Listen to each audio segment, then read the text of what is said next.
Shalom, brothers and sisters. Welcome back to Rooted in Hebrew. Again, my name is Mike, and we'll be discussing why trust is a must, and especially in the time in which we're living in.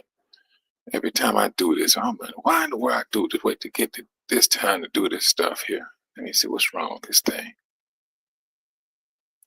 Go. Let me exit. Hold on just for a moment. Let me see. Alrighty. Oh, that's what I need to do. Alrighty. No, that's not it. Why in the world this thing is not on here? Hold on.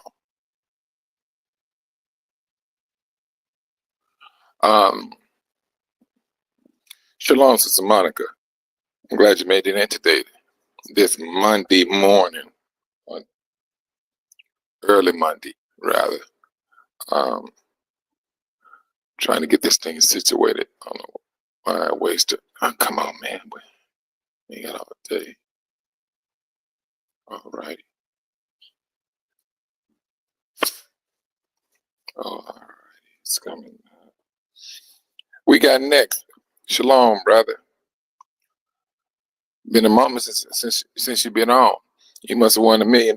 Forgot about it, brother. Let me see. But it's nice to have you in.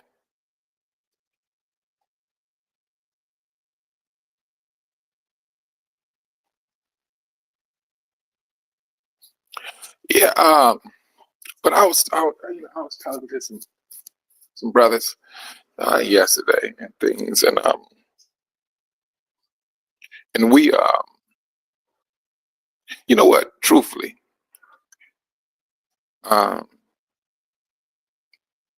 people say that they say that they do not trust people. Yeah, teach his own. And but you cannot go through life totally not trusting people. There gonna be a measure of trust somewhere. All right, what's up, brother?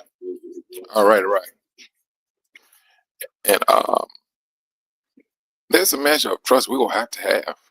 Granted, I mean, I had a lot of people tell me this. Shalom, brother Ricky. Glad you made it in today, brother.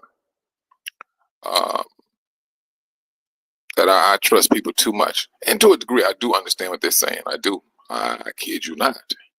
I do understand and I do believe what they're saying. But there is a measure of what's the word? Caution that we all must have when we're dealing with the flesh or dealing with people, because I mean, you can have a person who can speak good words and be one of the worst liars, can put some words together and make you believe or have you to believe that everything that come out their mouth is the truth. And that's the thing that can be concerning to a lot of people. I mean, the reason why I say you got to trust somebody, just like you married, you will want to trust your wife, and your wife will want to trust you. And you like even your kids. I mean, you know exactly when it comes to your kids, which one can be trusted to do this or to do that. Period. Parents knows that, and all right, I can trust him to do this here. He's very reliable, and so there's a measure of trust that we're going to need now. But when it comes to the Most High, that's a totally different story of trust. Shalom, Sister Nisi. That's totally different. Off the top, it's totally different. So now, let's go back to the husband and wife. You have a husband that he say he trusts his wife. That trust has to be based upon the Most High. When it's all over said and done, it's going to have to be based upon the Most High. because you're going to have to trust the Most High first and foremost, period. That's what you're going to have. Well, I ain't going to say have to do, but I would suggest that that's what we do. Without trust, I tell you, that can be a lonely road, as some may say. And there's a measure of trust that you got to have about yourself. You got to be on point about your business, brothers. When it's talking about trust, we're seeing what's going on in this world now. How many of us are trusting and knowing that one day, the world to which we know it, that one day it will cease to exist? How many of you brothers believe that? Or trust that the Most High said, hey, this was going to happen here. This is what's going to happen. And he said, put all your trust in me. That's the only person or creator that says that. Put all of your trust in me. With man, it is impossible. Not so with the Most High. Yahushua said that. Put all of your trust in this one creator. And it's still a difficult task. If we go back through looking at our what Yahushua was saying when he was when he walked the earth, and he said, if you have the faith the size of a mustard seed, that right there would do. If you trust the Most High, that little, that right there, it holds weight with the Most High.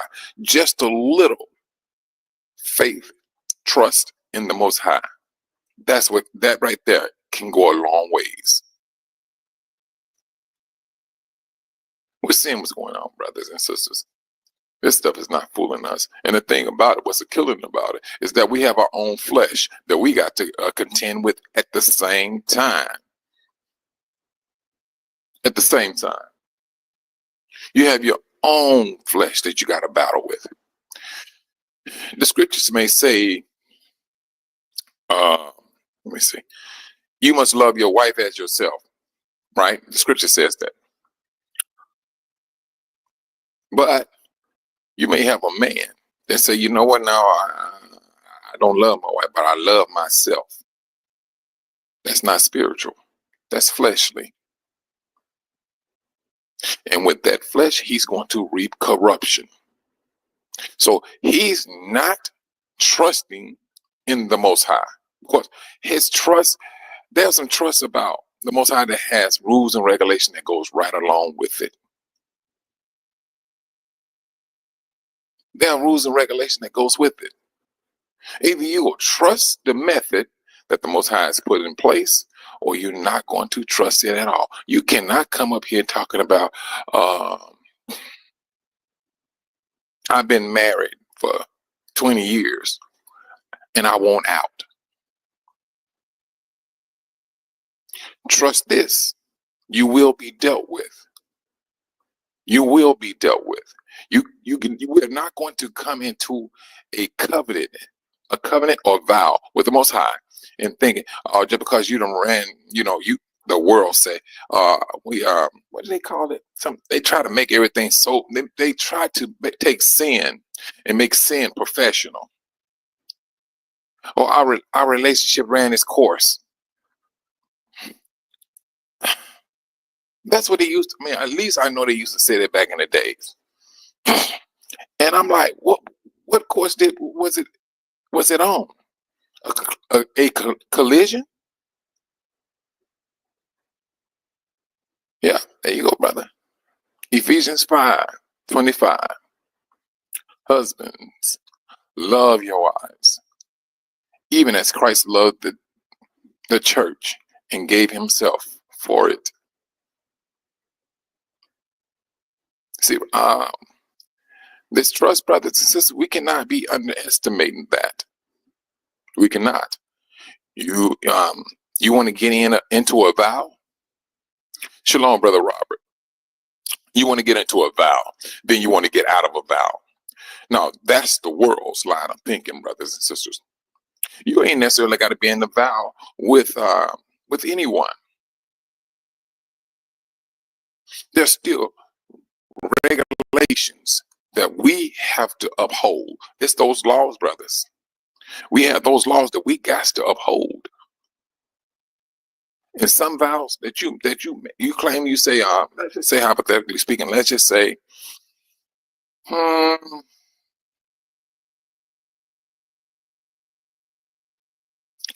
you in a business, business with a brother or sister. There's some understanding that you're going to have, and that you got to uphold. Period. If you just, you jump into a business relationship with a brother or sister,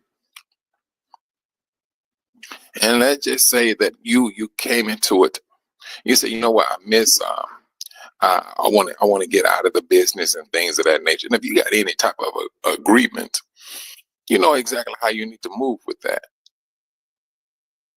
But when things get disrupted, and where, let's just say hypothetically speaking, that you came into a business with this brother, and y'all had understanding this is how you're going to do the business, and this is how much money each one of you all have to put in.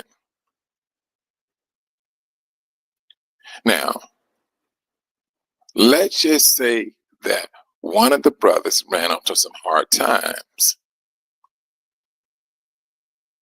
And so now, we all understand hard times. And this brother may have just justification of why he needs to pull out. That's when those laws kick in. Law of goodness and things of that nature. Yes. All right, brother. Yeah, we had a contract. And, the brother goes, I understand, because he's going to follow those laws. He's going to follow the laws. And so if he has to pull out, all right, he gets his funds that he invested back. It may be a penalty where the other brother may say, hey, we come to an agreement with that. Let me, if I take this much penalty for pulling out, boom, you have that understanding. That's that measure of trust, when you can have your brothers and sisters out there that upholds the law. That's the best trust that you can ever have, brothers and sisters. But the difference is this: if you got your laws, if you have your mindset based upon Babylonian mindset, that can be a danger. Shalom, says a pixie. That can be a danger, brothers, because their laws always have gray matter in them. It's always something gray about their laws, because their laws are not for us when it's all said and done. Their laws are not for us. You cannot trust those laws, because they write their laws as they go. The laws are meant for the elite, period. And back in the days, when I'm gonna say black people, when they start to figure out the business aspect of the world and the taxes, once they figured it out, and blacks start to write taxes off according to the law.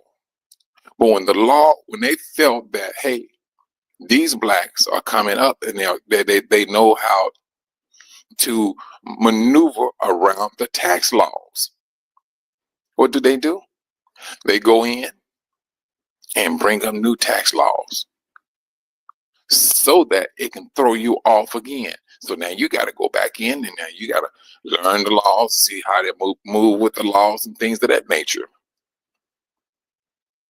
This is the reason when I say trust It's a must. You have to trust that Babylon is not for you. Shalom, Sister Patricia. That's one thing you will have to trust. And if you don't trust that, you're going to be all up in it when it's all over said and done. You're going to be all up in that system that you didn't get yourself hemmed up in a system that, truthfully, that does not love you, but hates you, but you're all tied up into their system. You will have to maintain a trust that this system do not care for me at all. Brothers, how many presidents have you seen that did something for us? Period. Tell me just one. Give me one president that did something that was for us. You brothers and sisters cannot come up with not one president. You're not going to have one. And please don't say food stamps and welfare. No, that was the division course. They knew exactly what and they did this. I mean, hey, this is what they did to bring in a division of our family. Trust that they did not do things for us. Shalom, Sister Van P. They came up with food stamps and welfare, and then, hey, we can give this to you black women who got kids. We know that those fathers, they are here having babies, and they ain't taking care of their baby. No, they're the ones who put it there, just to keep them out, just to rip her apart. And then, at the same time, on top of that, they came out with this gossip about black men. They don't take care of their babies. Huh. Who started that? They always drunk and they always high. The CIA did that. The world to which they call Babylon did all of that. It is a must that we trust that this system is not for us. There's only going to be one person, creator, who's really looking out for the best interests of you. And he said, trust him across the board. That's what he's asking us. We have two systems that we have before us. We have one of Yah and one that we live in right now. And this one that we live in right now,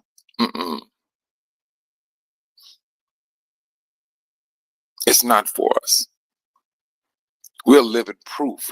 We are living proof that this system does not care anything about us. It does not. And the more that we understand that, the more we get in depth about that, the more we're going to understand and more we're going to know, hey, this is how we need to proceed. That's what we're going to have to understand. We need that understanding. And that understanding is going to be life-saving. It's going to be life-saving. There's a trust, and we need to make sure that our trust is not mishandled. And that trust, one of them is going to be for life, and the other one is going to be for death. That's what it's going to be for. We have, hold on, what is this? We have this, sorry, we have this understanding. That's one thing. And whether you woke, you sleep, or whatever situation may be, it's one thing we have. We know that certain laws takes on different meanings when it comes to us, with any other nation, period. There's going to be different laws. And that's how they get, although it may be written in this particular language or understanding, but when reality kick in, all of that takes on a different toll. Takes on a different toll. I was watching this movie, and it was Samuel Jackson and I don't know the other brother's name, but let me see what else he played in. He played in a Marvel. I don't even know what his character was. And matter of fact, he's supposed to took the place of Captain America, the Black brothers. But anyway, him and Samuel's in this movie, they was into real estate, and this brother figured out something about the banks and the real estate and concerning his people, Black people. But once he figured it out, oh my goodness, he did some things. Shalom, Sister Van. All right, Sister Van. I forgot this me. He figured it out, but when he figured that out,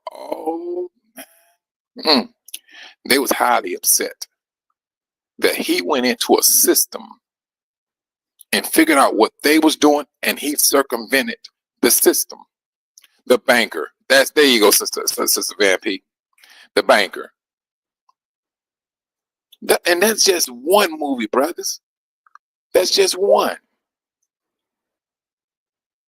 When the Most High said that he would not totally do away with his people, Israel, he meant that, brothers. And this may sound like it's a small thing, but it's a big thing to me.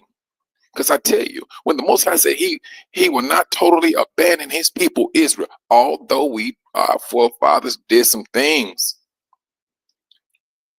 Although our forefathers did some things, whew, it is absolutely a blessing that we still living. Anthony Mackie, that's his name. Anthony Mackie, that's the brother's name. I tell you, thanks a lot, brothers. That's his name, Anthony Mackie. And even though, if you look at some, I'm gonna go with this movie too. I'm gonna need y'all. And I just seen the movie. Denzel Washington played in this movie. Well, he was a drug dealer, but he figured out something about the drug gang, and so what it was, he went direct to the supplier, to the grower. That's what he did. All the other drug dealers did not know anything about this. They didn't know nothing about it. But this man went in and figured out how to get it, and he put it onto the streets. The Italian said, "No, that's impossible. Not a nigger. Not a nigger." The thing is about this, brothers and sisters, what I'm saying is this, and I'm not looking at the fact that I'm not trying to put the drug game on a pedestal. It's the fact of our line of understanding, our line of reasoning. All we have to do, American Gangster, Frank White, American Gangster. That's it, brothers. The thing about it is, it's a negative movie. I kid you not. Because of the drugs, but the method that he went to put himself on top is what I was looking at. He thought it through. He analyzed everything. That's what he did. The three sisters, that was down in what was that? Down in Texas. Those three sisters working to get that spaceship into to the moon. One sister, she concentrated more so on the IBM machine, to which these people did not understand. That sister went into the library and she sat down and read books. Now, this is going to fall right back to what the Most High said. I will not totally abandon my people, Israel. That sister took her two sons, and they went into the libraries and did what they needed to do. in order to get a better understanding about that machine that the Gentiles did not understand. They said it was a complicated piece of tech, that it was very delicate, and they needed somebody with an education to really understand. That sister went in there and broke that machine down. And not even talking about the other sister who's sitting there using her mathematical skills to get that ship into space. Come on, brothers. It's that trust. It's that trust. We're going to have to understand that this world does not respect us, but they love us for the knowledge that we come in with. If we can just take that knowledge and apply it to ourselves, we already gave the world Israel. Haven't we not given the world? Have we not thrown the world a bone? Let's go down through history. What have we done for this world only to get shot down with it? A cell phone? That's a brother. The internet, traffic light, electricity. It ain't the man. It ain't him. He's a black man. Building of a nation. We showed our trust. The Most High showed himself within us. He absolutely said, I will not totally do away with my people Israel. Are we not seeing that, brothers? Are we not seeing that? All we have to do is stand back and look at the history of us. We did everything for this world,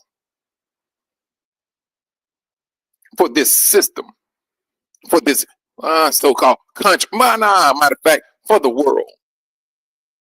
This is for the world. It ain't just the United States. That they traffic light. That went across the board. The internet went worldwide. It went worldwide, brothers. Just look at how far and wide we threw this country a bone, and they had the audacity to call us niggas.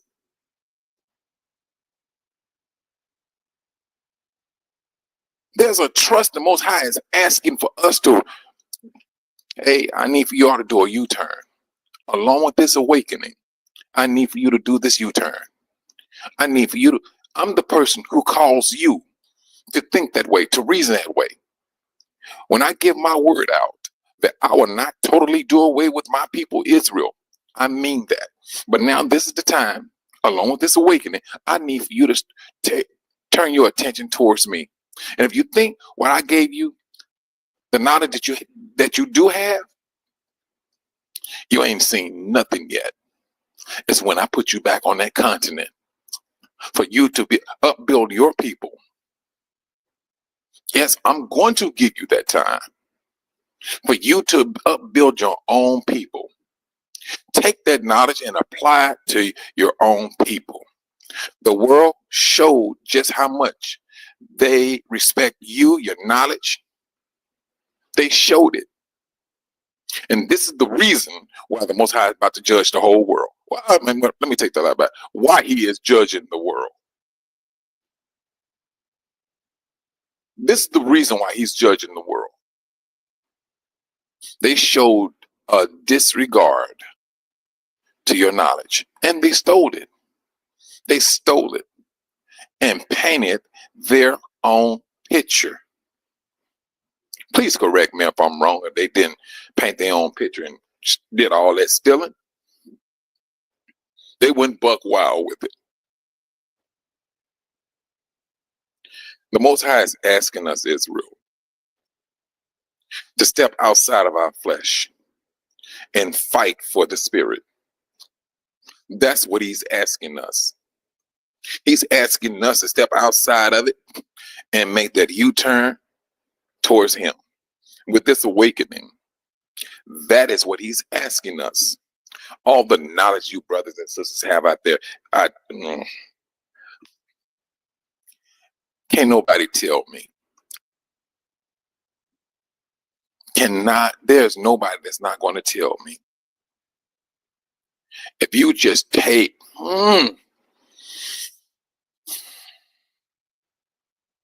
a small group of us, say, you know what?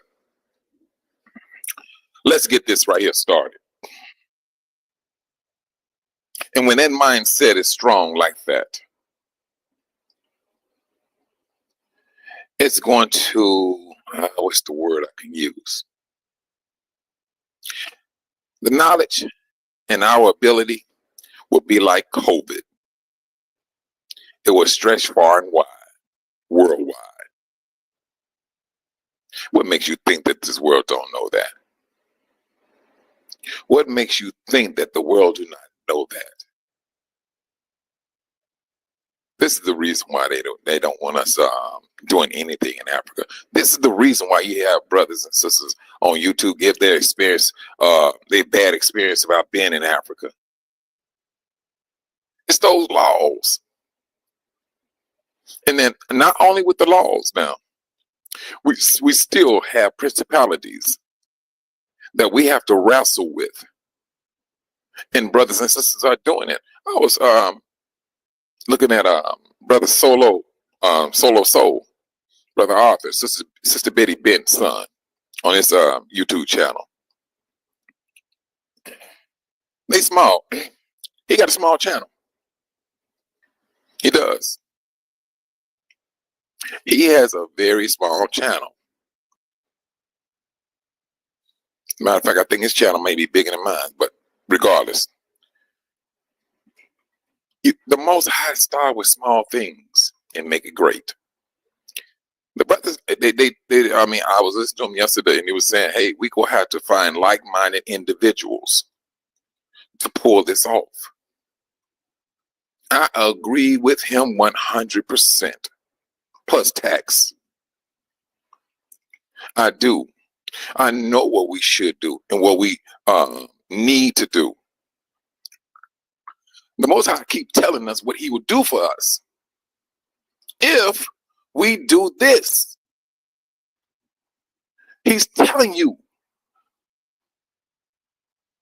He is absolutely letting us know. If you do this, I'm going to bless you with this. We got to, brothers, everything about us is near about a fight. When it's all over said and done, it's near about a fight because we have the principalities that we got to battle with. And don't get me wrong, I know with some brothers that can be vexing, and they really don't want to take that on. But you have other brothers and sisters that would take it on. They would literally take it on. And it's happening a whole lot more, Israel. It is absolutely happening a lot more. Brothers are putting up a fight. They're going through the trials, the tribulation, just to not necessarily fit in. But truthfully, it is to subdue. It is absolutely to subdue. And at times it may appear that it is absolutely impossible. No, brothers and sisters, it's not. It's not impossible.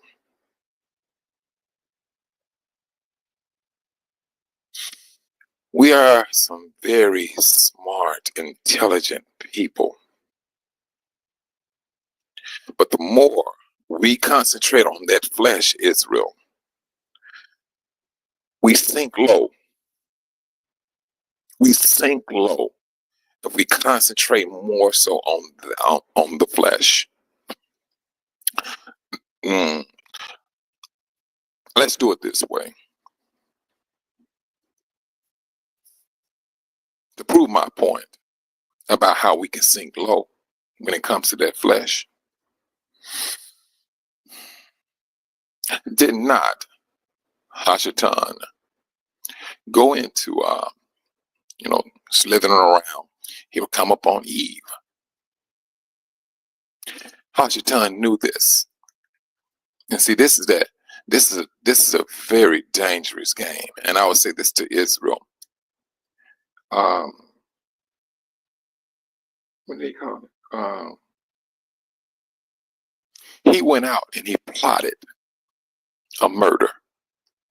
That's what he did. He went out and plotted a murder. So he came to Eve. And Eve, with some smooth words, he deceived Eve. That's what he did. He deceived Eve. So now, within that, and then once that deception has taken place, now her spiritual side of her, that was the strongest part of her, was the spiritual side. That flesh came right on up, and it stood top dog. But that circuit of lies was not complete. It was just Eve. And it was just Eve that he deceived. She was all by herself in sin. She was all by herself in sin. Hashatan knew he needed that man to complete that circuit in order for them to turn on flesh. Flesh was nothing but a light switch. So he needed Eve to reason with Adam about her sin. And Hashatan got what he wanted.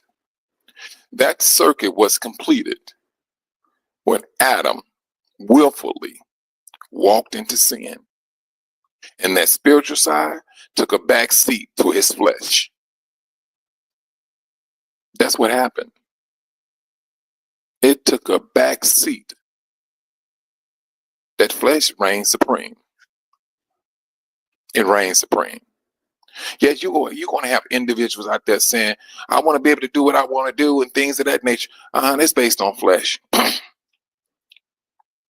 And the Most High tells us, those that live by the flesh will reap corruption. Those that abide by the Spirit, oh, you got nothing but blessings. But it's a battle, though, because flesh reigns supreme. It's a battle.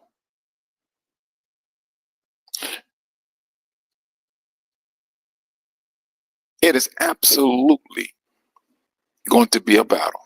It's going to be a battle of trust. You're going to have light and darkness off the top. You're going to have that because that flesh, it can lead you to darkness, dense darkness. That's what it can do for you. That spirit, it has the Most High's backing. That's what's with the spirit. We've seen the darkness, brothers. Matter of fact, we are living the darkness. We are literally living the darkness. And the things that has happened to us, we're living it. We're seeing it. We're witnessing it. And a lot of us, hey, we acting upon it. We know exactly how this system gets down. That's one thing we do. We understand how it gets down. But at the same time, the Most High said, with this awakening, I need for you all to make that U-turn. I need for you to make that U-turn. And along with that U-turn, there's some flesh that there's a flesh that we got to start ripping off and putting on that spirit side that is abiding by the Most High rules and regulation and to receive his protection. There's a lot of benefits to the spirit. But then at the same time, when you're making a U-turn, the devil is right there with you.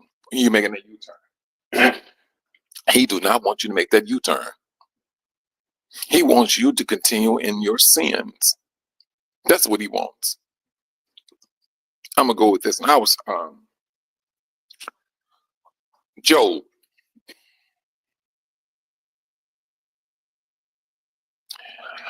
A lot of us are living the life of Job. Some of us, I'm gonna say some, because Job, that was intense. It was intense. First, well, all in one day, Israel, he lost everything, including his kids, all 10 of his kids. So, 7 sons and 3 daughters, all at one time.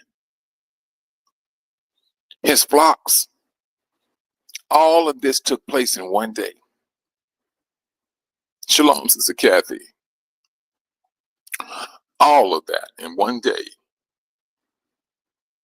happened to this brother. And I'm quite sure some of you brothers and sisters can understand that man's pain. Once he heard all of that, and it was the death of his kids, where he stood up and ripped off all his clothes, and he stated that he came into the world naked, and he's going to go out of the world naked. He said the Most High gives, and the Most High takes away. And then he said, praise be unto the Most High Yah. That's what he said. And through it all, he never once sinned against the Most High. And he never blamed the Most High. He never blamed the Most High. Would you say that man was living in his flesh? You would most definitely say he was living strictly by the Spirit. And that's what the Most High wants us to be. He wants to live by the means of the Spirit. For those that want that flesh, you go get the flesh. And you go get that residue of the flesh. You go get that judgment of the flesh. You're going to get it. It ain't the fact that we don't know what's the end result of flesh. We seen that. We seen what striving after the flesh can get you. But do you know, brothers and sisters out there, that still lingers on that flesh? Hold on to it as to like it's dear life. We have brothers and sisters out there holding on to it.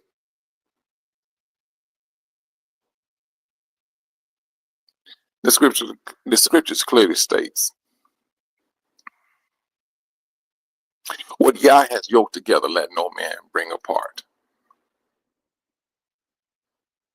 But what do we do in Babylon?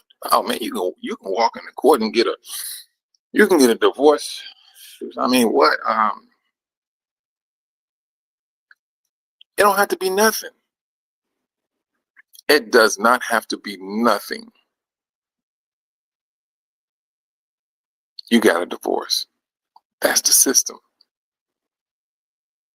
Shalom, Sister Linda Cross. That's the system. Because your flesh said, I want a divorce. And you do with your flesh, you do according to your flesh. You give into your flesh. So you got to ask yourself, who's really controlling you? Who's controlling you? We're always saying we live in a demonic system.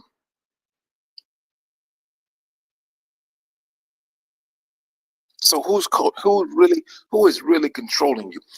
Truthfully, it's supposed to be you, individuals.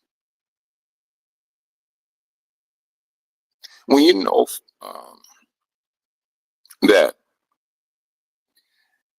your diet supposed to be like this or that, but then you got a taste for this, and you know it's not healthy for you, but yet still you keep on indulging in it. Well, you're gonna reap corruption from your flesh. You're going to eventually reap corruption of your flesh.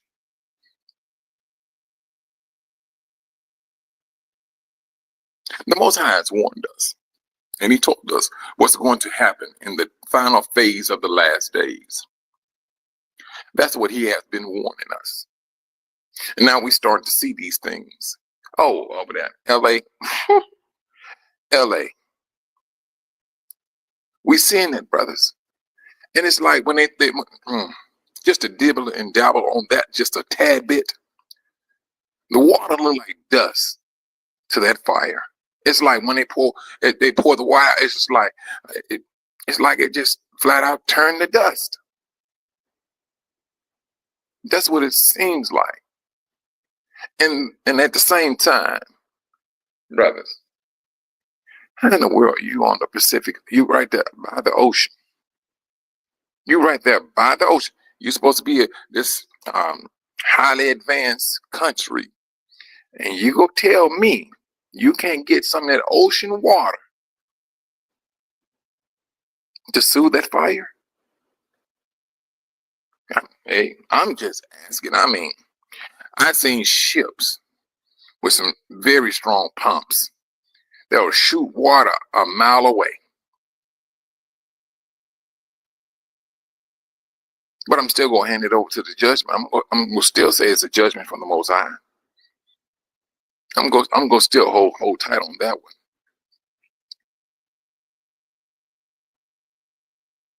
I'm going to have to hold on to that.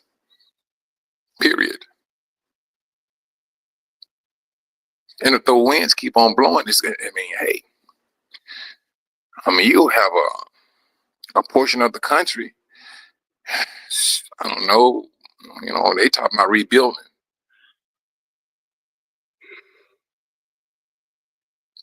How that's going to work out, I have the slightest idea. But I'm going to tell you one thing, what it reminds me of, though. It reminds me of that incident in Hawaii. That's what it reminds me of. And the thing about it was, in Hawaii, they had boats that was on the water, that was on fire. I could not wrap my mind around that. How is that possible? How is that possible?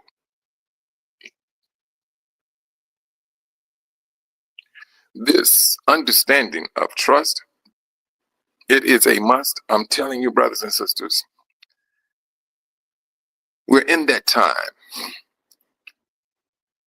We're in that time, and we're gonna have to make life is going to force you to make a choice. You will have to make a choice. Either you will love this world, or you're going to hate it. It's going to be one or the other. Either you're going to love the Most High, or you're going to hate it. You can say you love the Most High, and at the same time, you dibbling and dabbling and wallowing around and swimming in Satan's system. The Most High knows exactly what you're doing, and you're not going to fool him. You're not going to fool him. Whatever a man is mocking, he most definitely will reap. You're going to reap it. You're going to reap it. And you're not going to escape it. If you're reaping the spirit, trust and believe, you're good to go. You're reaping that flesh, trust and believe, you're going to get ripped up and thrown about and burn at the same time. That's what's going to happen. That's nearby like a promise. Most High said, if you love this system, the love of the Most High is not in you.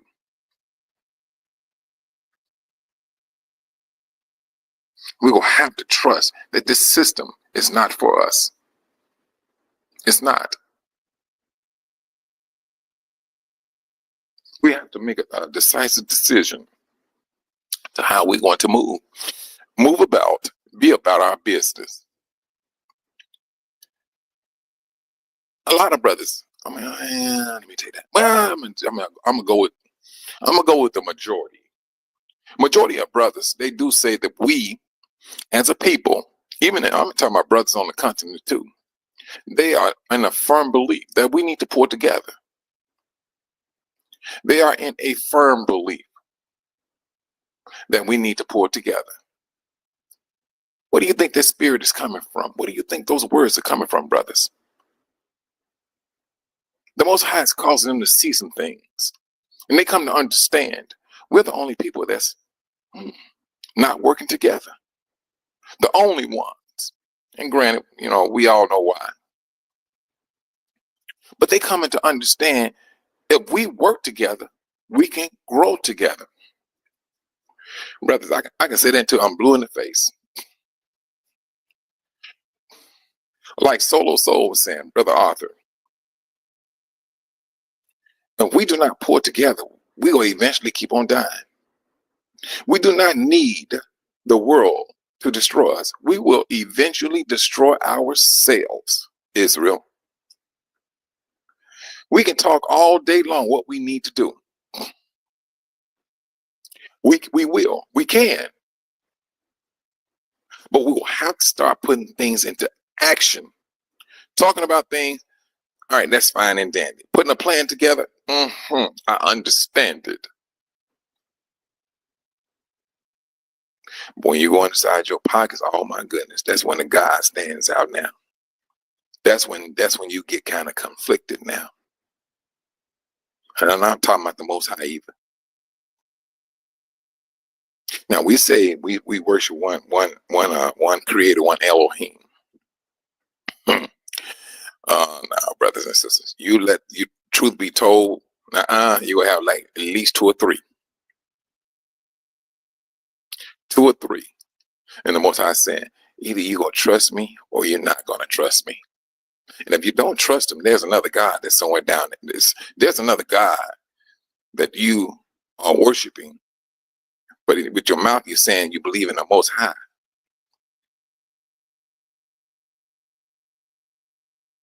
We're coming out of Babylon, that's true. And we got to make some tough decisions, brothers and sisters, off the top. We do. We got to make some tough decisions. When I say tough, I'm saying tough because you're battling your flesh. You're battling your flesh. And that's a battle. That is a battle. You're talking about what? From the time of Adam and Eve down to our time. This is what the world has gotten us used to. Not just us, but the world in general. That's what it has. It got us involved, and it got us used to a residue. Anytime that Israel is in captivity, we tend to bring some residue out of captivity. I had to look in the scriptures. We did it every time there was a measure of Israel could not let that golden calf go. I mean, I ain't gonna say they couldn't let it go, but I mean, it just blows me absolutely away how many kings and judges kept on falling back to Baal worshiping and this golden calf worship. It just blew me absolutely away. But we have something that's different of a golden calf. It's called a dollar. It's called money. Now we have to ask ourselves, how strong is your belief in the Most High when it comes to that dollar? When it's all over said and done. We want to ask ourselves individually on that. When you're talking about building a nation, and now this is one thing that the world is banking on, is this. They have taught us how not to trust your brother. Like I was speaking earlier, they knew what they needed to do to separate the black man from the black woman. They did that. They gave her food stamps. They gave her a little cash. But that black man better not be in that house or we're going to take it away from you. What was the name of that movie? Is it Claudine, I think? Claudine with James Earl Jones. I think that's the name of the movie. That was a depiction of a true life of a black man and a black woman. True. They knew what they did. They knew what they needed to do to separate us. And now, this I'm saying this, brothers, because although they made it a practice of destroying us and us only, they knew what they needed to do. And so now, I think that was that was started back in the 60s when they did that. In the 60s. But as time went on, they gradually had to start giving women more of an equal footing of power. They had to do that. And then at the same time, they had to decrease that man's power, that man's respect. And they did that. But they only concentrated more so on black women. They only concentrated more so on black women. That's what they did. And at the same time, they kept on attacking the black man. Kept him unemployed. Kept him away from the financial system. But kept beer, drugs, very plentiful. They knew this. Keep it coming. Back in the 80s, crack cocaine. What you talking about? And it did its thing. They had to push that black man so far into the flesh. They knew that we got to keep this man in the flesh. And we got to keep that black woman in her flesh. They knew these things. They practiced these things against us. It's going to take us, Israel, along with the Most High and His Spirit and His direction and His strength, to pull us out of this dark system to which they have us. Oh yeah, you're right. They very well knew who we were, Sister Cat. They knew. That's the reason why they concentrated so hard on us. They knew this. I know they did some interviews. They was doing interviews of, and it always wasn't, a white host, and it was a whole lot of black women. A lot of them had babies, and they were just all of them was saying the same thing. I really don't need no man. I mean, all I need to do is just take care of my kids, and so on, so on. So all of them had that same notion. All of them had the same notion. But one thing they did not do, they made sure that the interviews with the black men was short, brief, short and brief. They tried to make sure that they did not give a point. That's what they did. Still doing, truthfully. Still doing. The danger is for us, Israel, is this. We got to be mindful of that flesh. We got to be mindful. And if we do not give attention to what's going on when it comes to our flesh, we go fall for everything. Manipulation at its finest. That's what it is. I had a friend call me last week from Tanzania. Said, Mike, I'm seeing that the dollar is dying. What's going on over there? I said, it's true. It is dying. It is. And the sad thing about it is this, brothers. We see it dying. We're seeing the death of the dollar right before our very face, Israel. And yet and still, we'll walk up to the fence knowing that that fence is electrified, and still lean on it and touch it and try to relax, only to get knocked back. We've been like Adam, Israel. You've seen the danger. Adam seen that danger. He knew that this was not a good situation, but yet and still he walked right up into it. This is the time the Most High is putting out a plea for us to trust him. Trust his process. He's saying what he's going to do for you, Israel. You have Solo Soul and other brothers and sisters trying to find like-minded individuals in order for us to grow as a nation. You have, I forgot the name of this other organization, but Sister E was talking about. But the thing is, brothers, is this. They're coming to recognize this is a not last. This is a very strong movement brothers and sisters are trying to put out there. They are. They are trying to put it out there. And they're trying to draw brothers and sisters together where we can grow as a nation. The devil is out there too now. Let's not get it twisted.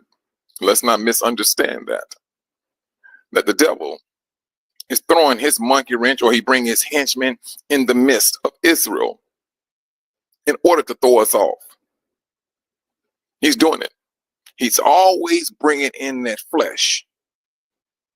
And when that flesh is in, and then we get preoccupied with some contention, it throws everything off. But then it's going to be those brothers who's based upon that spirit, who's going to understand, who will recognize, oh no, we got some flesh involved here. We need to start bringing it. Those elders are going to step up and they're going to bring in that spirit. That's what they're going to do. They're going to bring in that spirit to which it needs to be there, because now they know for a fact they got to fight with the devil. While these brothers and sisters over here trying to do this here, they got the elders over here praying against everything that is of Hashatan to be removed out of our struggle. That's what these elders are trying to put forth. Others may get caught up in the system, but brothers started to wake up. They know they're gonna need that business side, and they're gonna need that spiritual side. Off the top, you're going to have both, Israel. You're not going to have one without the other. You're not going to have a business without the spirit. Because that business, there's laws that we have to abide by. And all that is based upon the Most High. That's that spirit, Israel. Don't let us continue to walk up to the fence, Israel. And we know it's electrified. We know what's happening to this system. We know that this beast is about to take a blow. We know these things. I was talking to a brother in Dar. Matter of fact, I found out quite a few of them. I ran up on quite a few of those brothers. Some of them retired from military and things of that nature. And truthfully, I thought it was I just voiced an opinion. Was this.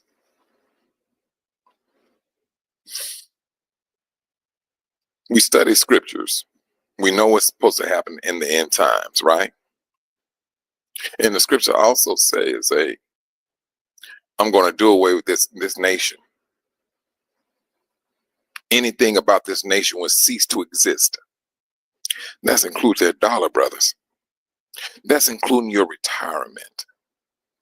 Now, if you go trust in the system, the banking system, okay. But like I was telling these brothers, use that money to make other money, make a living, have something going on, get into assets, machinery, something that you can make a living off of in the event that this dollar is no more good. But you stuck in Africa. I ain't gonna say you stuck, but you go be in Africa because you put more trust in man's system than what the Most High is telling you. He's giving, the Most High is throwing us a warning stick. He has given us a warning of what he's going to do. He's telling you what he's going to do, but yet instead, what is Israel doing? We're walking right up to the fence and touching it, knowing it's electrified.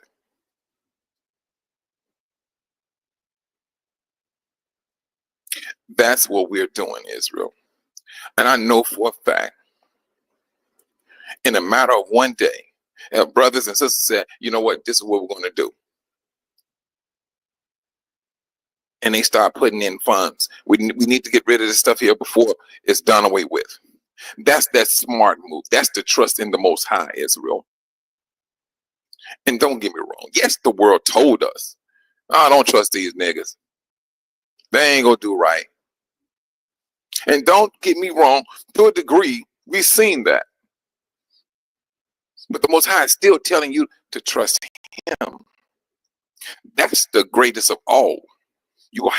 It's going to be a necessity that we look past this flesh, Israel. We're going to have to look past this flesh. It's going to be a fight. I will be the first to agree. It's going to be a fight to look past that flesh.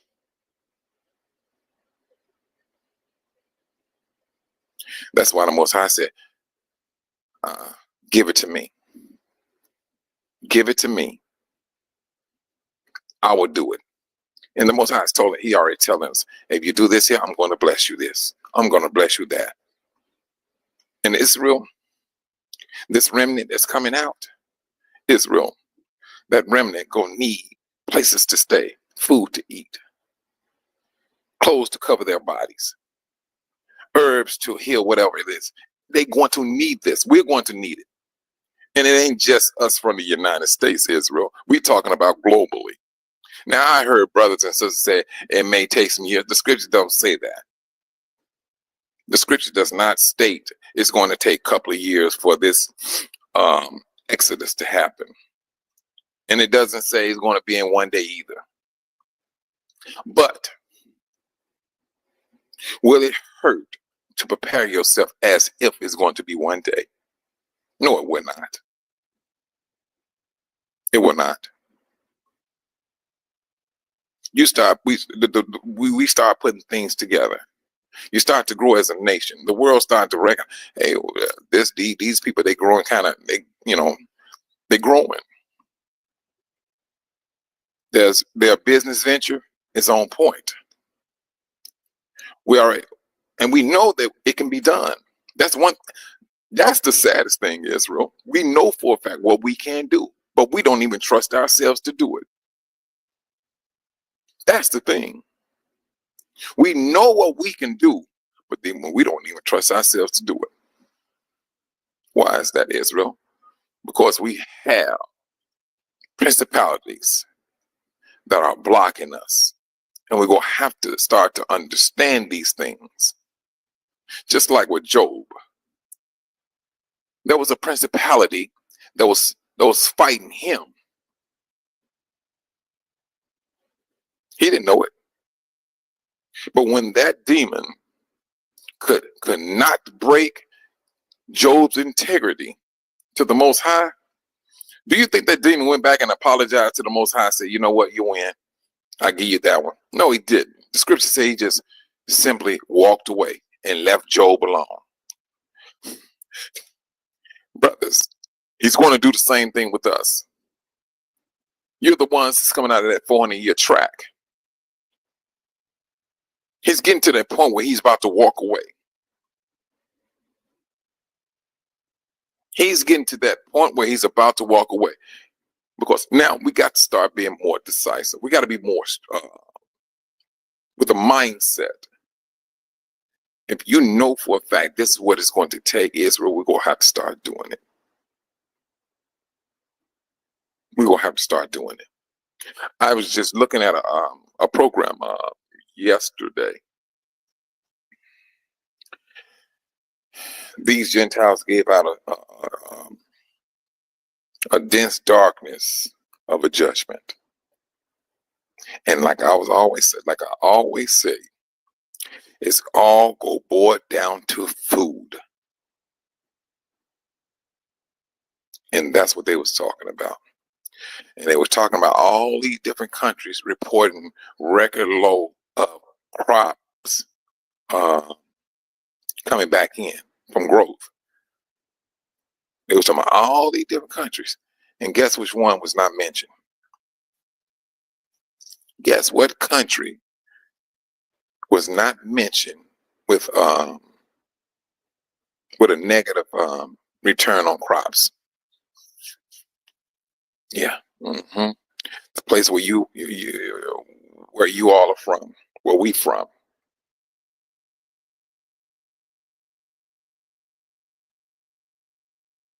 We keep on talking about this flesh if we want to, brothers, but there's a time we have to just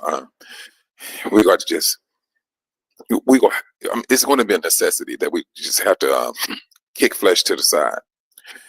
And I don't care if it's just for a moment. Kick it to the side just to get this spirit moving. Because that's what it seems like it's going to have to happen.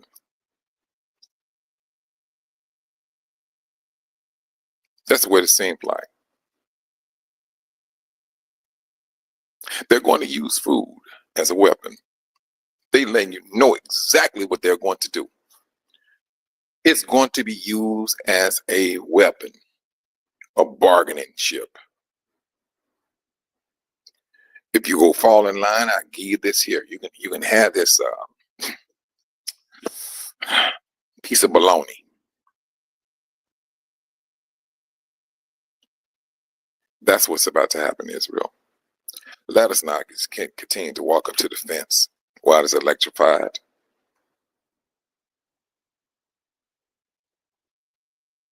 Because we don't want to walk up there talking about, oh, we've been shell shocked. Now you walk right into it.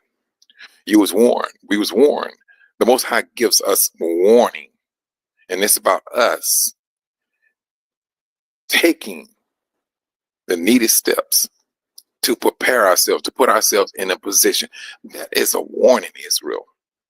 He says it's going to be food shortage in one place after another. And he said this here, and you will hear reports of wars and things of that nature. Why is he warning his people, Israel? Why? Just for us to sit there and just look in the sky? Oh, this happening. All that stuff going on in LA. That we just sit back and looking at the news and things of that nature. It's just not for us to be sitting back, Israel. The Most High is telling us, he's calling us to action. That's what he's doing. He is calling us to action. Off the top. And if we don't believe it, you would keep on not believing it. We go see the results of that. So are we banking on the Most High coming and grabbing us and putting us back in our land? Some of you may be in that may be that mindset.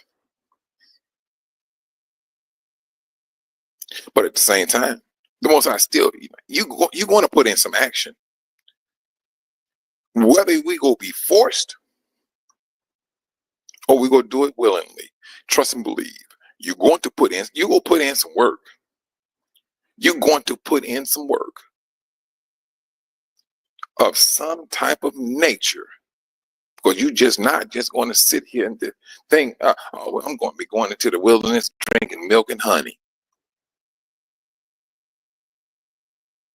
We will put in some work. That's one thing we will do.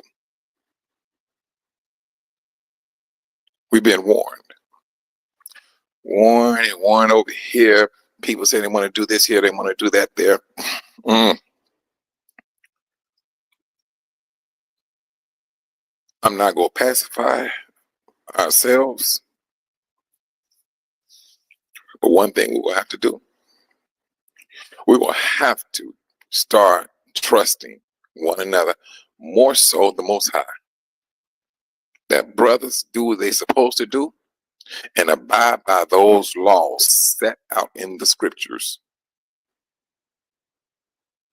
so that we can grow as a nation. Your flesh is not going to mean a thing on the day of his reckoning. Your flesh is not going to mean a thing. I don't care what you think you want. You're going to get whatever you've been reaping. Whatever you've been sowing, rather. You're going to get it. Most High says it. You husband, you wives, you get into a relationship, what you don't want no more. Or I don't want to be married no more. You're going to reap corruption. Same thing for a husband. Same thing. I don't want to be obedient to my parents. Your child is going to reap corruption. It's going to go across the board. I want to live an alternative lifestyle. You're going to reap corruption. This world, this system in which we live in is based upon that flesh, Israel. From a great standpoint to the very low of standpoints. That's what this world is built upon. That's all the devil pushes is whatever you want for your flesh, you can have it. That's all he's doing. That's all he's pushing. And that's even with this awakening.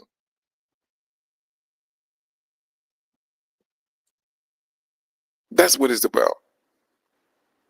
Everything is about that flesh. And the Most High is trying his best. He wants us out of our free will to trust him. To trust him. Israel had a problem with trust. They did. They had a problem with that. Yahushua was like, whew. He was asked, how long shall I continue with this nation of people, this faithless nation of people? And the Most High showed his hand plenty of times for Israel. And then Israel got bogged down. Then they split up. Northern, southern kingdom. And they was fighting one another. Killing one another. Same bloodline. Same bloodline. It's never like that right now, truthfully. It's like Judah is divided now.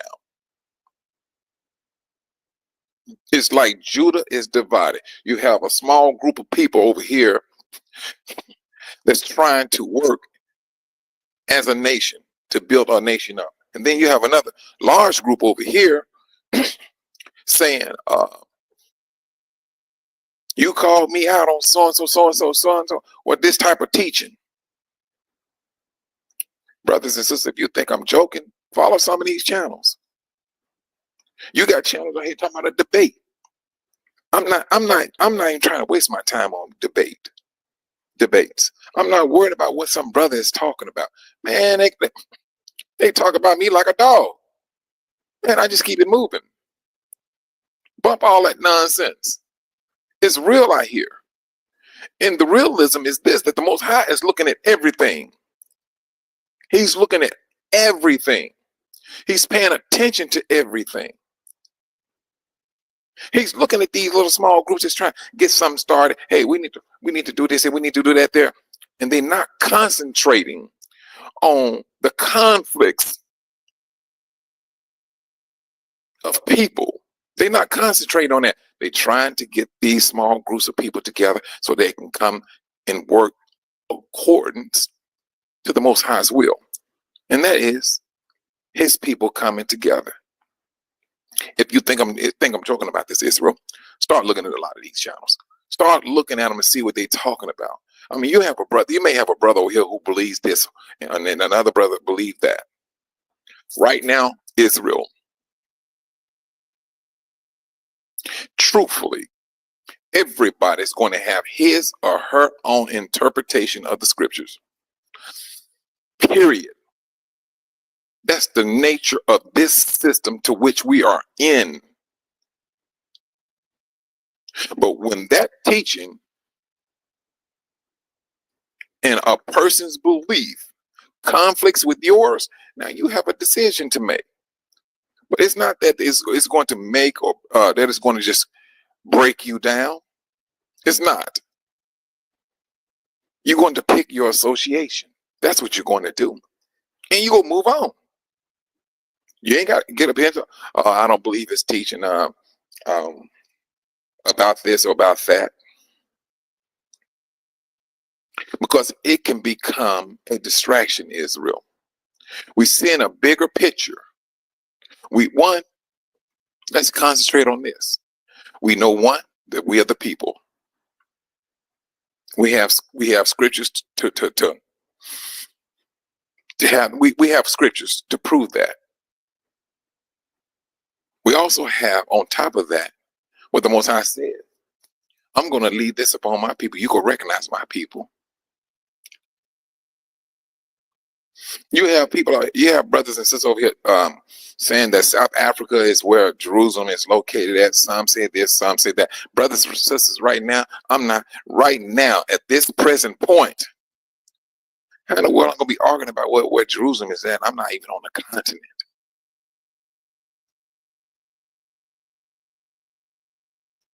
We have pressing issues right now that, hey, they're going to use food as a weapon against us. Don't you think that is a clear and present danger? Now, we're going to have an understanding on teaching the scripture. Let's do that in love. We don't need to be calling people out their name, talking about, oh, it's over here, or it's over there, and name calling and stuff. That's a distraction. That's of the flesh. But the main concern that we should be doing need to be about our survival in order for us to live, that we can continue to give praise to the Most High. If I'm wrong, correct me. We have a present danger right now. You still have groups out there talking about, I want to debate you.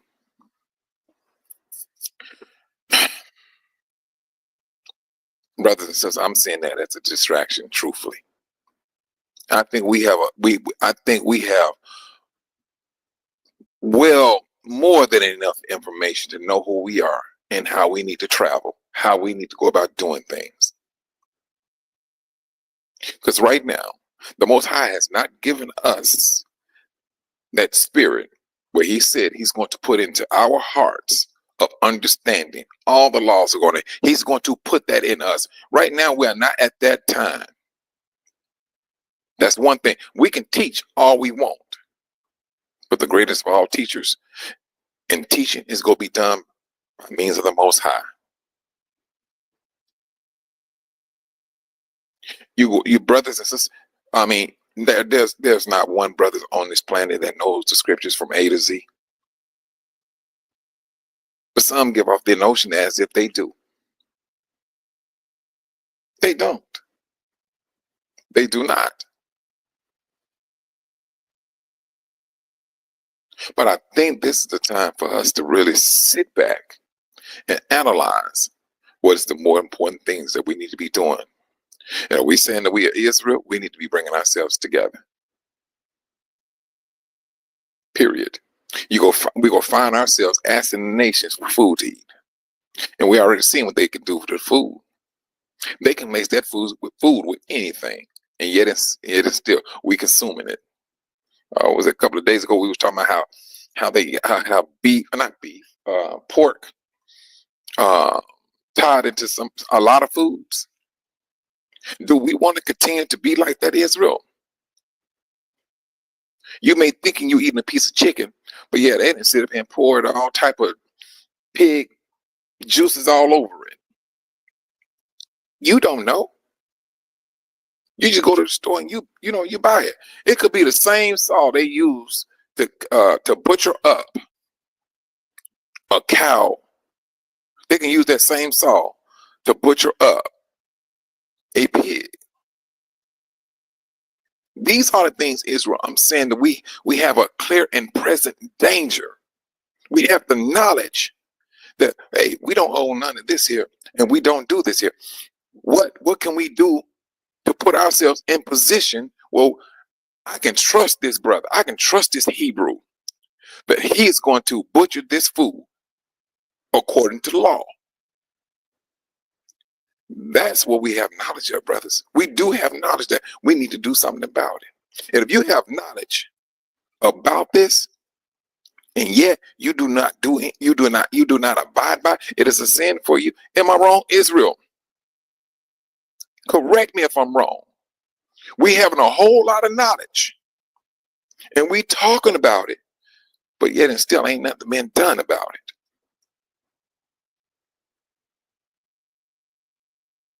Nothing has been done about it.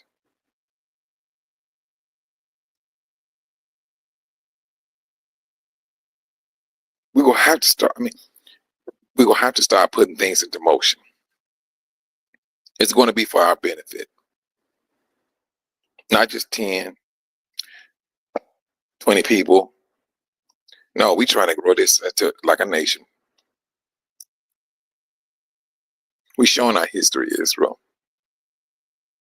The Most High, he held up to his bargain. He said he would never would he do away with his people, Israel, and he has been upholding that right down to this very second. Let's just take that gift that the Most High has given us, Israel, and let us start putting that to use. That's what we need to be doing. It's going to be a must on both sides. It's going to be a must that we trust the Most High. That's going to be a must. And it's going to be a must knowing that this other side, Babylon, does not care for you. And the more you understand that, you trust that this wicked nation, system, or whatever you want to call it, pick one, does not care for you, and you have that trust, a deep-seated trust that this nation does not care for you, and the world showed itself about how much they hate you.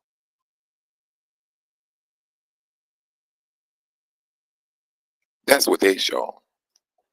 They shown just how much they do not, that their dislike for you. Oh, they'll put anything in your food and call it a delicacy. That's what they'll call it. A delicacy. That's what they would call it.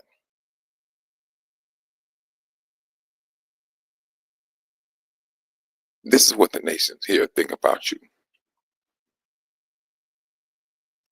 We, brothers and sisters, let us truthfully work hard and start putting things into motion. Brother Solo Soul, and there's other ones out there. I just know about Arthur thus far. I know about Arthur and Sister Betty, what they're trying to do, and they have some other brothers and sisters also there in Dar. Shalom, Sister Zenobia.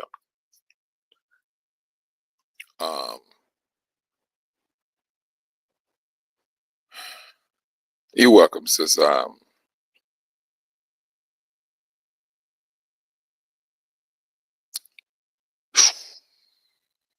We have a lot, brothers.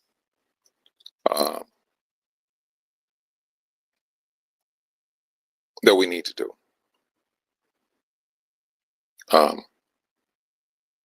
The world is moving on. The world is packing up. The world is packing up, and the world is bracing itself for this major impact. That's what they're doing. That's what the world is doing. It's bracing itself. Well,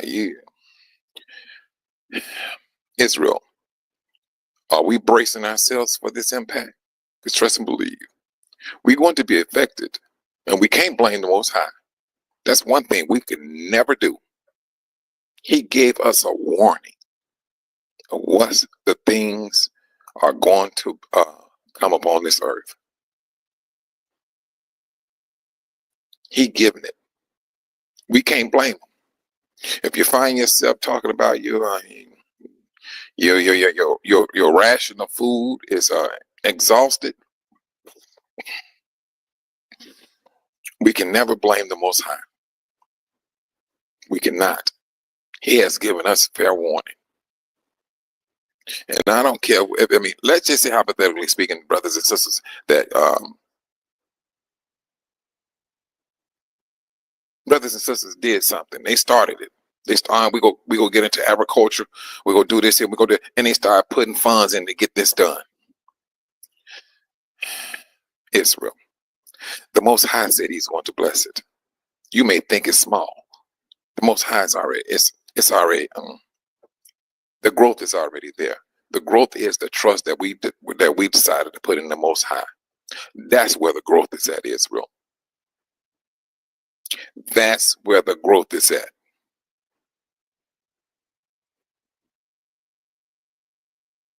Period. I don't care if it started 10 minutes ago. And let's just say that the world collapsed 10 minutes later. The fact that you just started at 10 minutes beforehand, the Most High can still go bless it. It's all about trust, Israel. The Most High's hands are never short. They're never weak. We can never cut His hands off. If you take one bean, plant it, the Most High know exactly how to split that bean up if He wanted to. What did Yahushua do? He told everybody, like 5,000 men, to have a seat. Why He fed them with, what was it? 2 loaves of bread and 2 fishes? Two fishes? Come on now. That was just a small scale, Israel.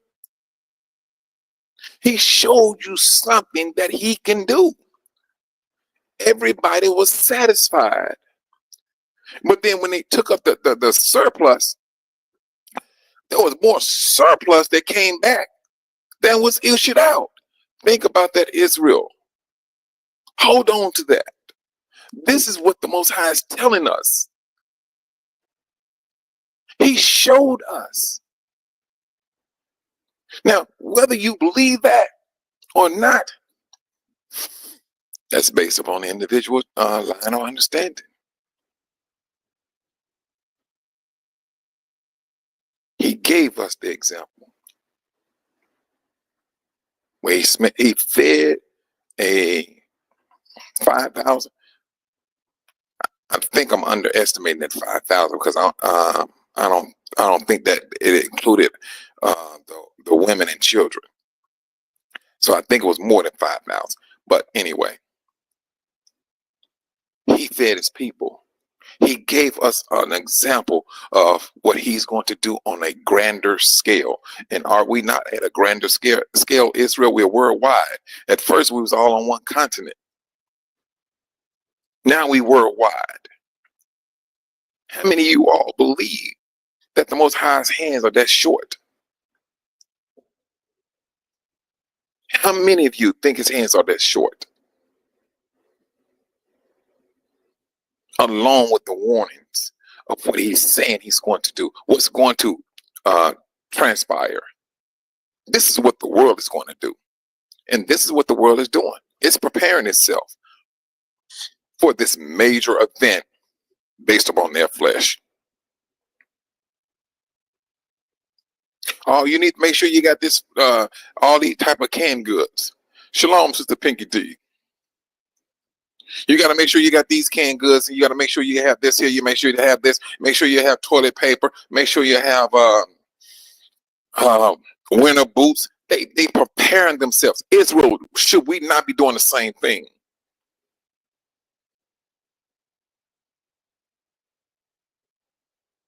With the destruction of Babylon, the scriptures clearly states, Israel, is this,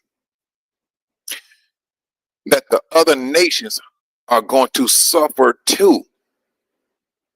Let's go eat some portion of Africa. If they got that Babylonian residue, it's going to be affected. That the destruction of the dollar is going to affect the world. Now, how that is going to affect the world, I don't know, but it's in the scriptures. Shalom, Sister Zenobia. It's in the scriptures, Israel.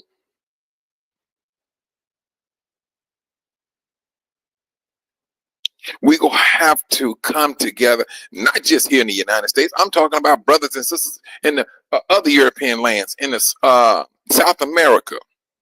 You got brothers in Mexico. We are the ones that can come in and make a change in a matter of one day, Israel. In a matter of one day. One day, we can bring in a massive change. Do you believe that? Do you believe in a matter of one day we can make a change, make a stance? It's what you believe. And your belief can either make you or it can break you. Because if you don't believe, trust and believe, your mindset will be here with Babylon. You will be banking on that dollar, to which the Most High said, hey, this was going to happen to that nation. I'm going to judge this nation. This nation will be a place of demons and every unclean bird. It will be unlivable. This is the only thing that will be living there when it's all over said and done. That's what this place is going to be about. Are you trusting in that, Israel?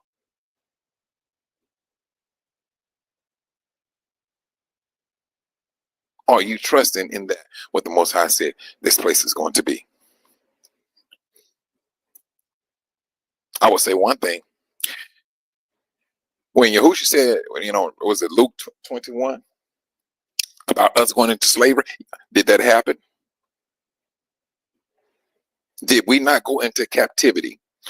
Even when Yahushua came back and reiterated what the Most High said to Abraham, he came back and reiterated it of those that will come out of that 400-year captivity. This is our time, Israel, to show the Most High where we stand and where we trust. It can be done in a day. That's just my line of thinking. That's what I know for a fact that can happen. It can happen in one day. We just have to put forth that effort, Israel. We got to show where our trust is at. And we go, more importantly, Israel, more importantly, we got to start chopping heads off when it comes to these gods. When it comes to these gods, we got to start chopping. We know that we're about to go into a bad time, Israel. And usually when you're about to go into a bad time, what did Israel do? They fast. They fast. They did not let hunger get the best of them, because what they did, they practiced fasting. They practiced that, Israel. They did not. Brothers, look at the world in which we live in, especially here in the United States. They try to get you by well, it used to be 2 burgers, 2 fries, and a Diet Coke. It could be more than that now.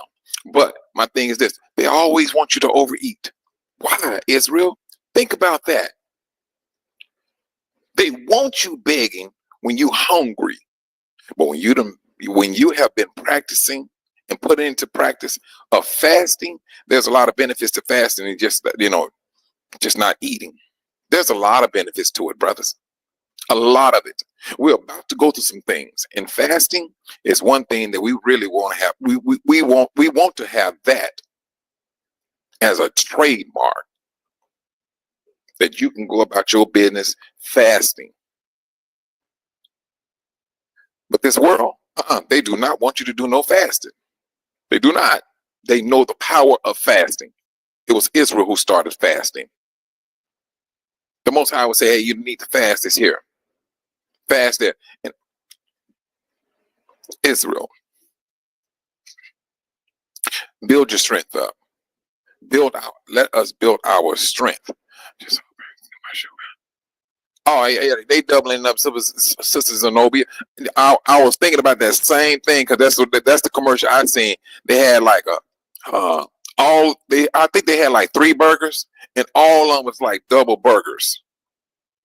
You know, they really truthfully. And then Wendy's commercial the same way. They have 3 burgers up there. All of these commercial they still doing the same thing. They want you to overeat. And when you overeat, and then this system come in when the food shortage, they got you now. They can it's go that mark of the beast gonna be a whole lot easier to push out then. I don't know if you brothers and sisters seen this. I know they got a new one that's coming out this year. It's named The Book of Negroes. That's the old one I seen. They got a new one that's coming out, Book of Negroes 2 or something like that. But anyway, in this particular series, there was a brother in this series, and he was hungry. He said he haven't eaten in like so many days. And so he came to this white lady looking for a job. And she said, I don't hire Negroes. And she said, all y'all do is you come and put yourself in into man, what was it? I got it on the tip of my tongue. What is that called? It was something that they put himself in. But what she was saying, what it was, he wanted to work so that he can get some food to eat. She said, I can't pay you. I'll give you room and board and food. And he said, yes, that'll work. And she said, are you willing to put yourself in what was that word called? Shalom, Brother Dave. Oh my goodness. What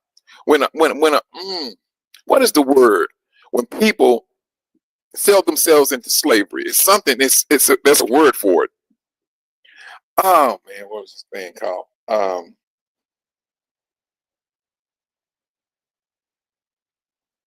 Servitude. Yeah, what was it? Servitude. I think it is that. That was ain't that something?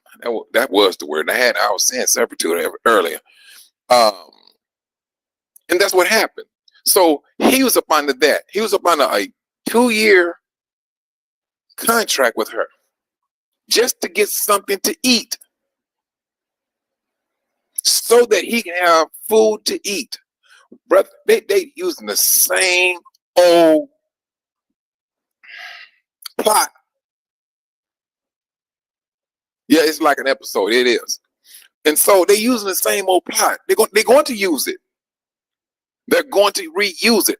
You look at the movies that they're putting out, when it's something to deal with an apocalyptic situation, food and water. It's always those 2 things that becomes and like with now, I think it's going to be worse than that, truthfully. That's just me. What was it?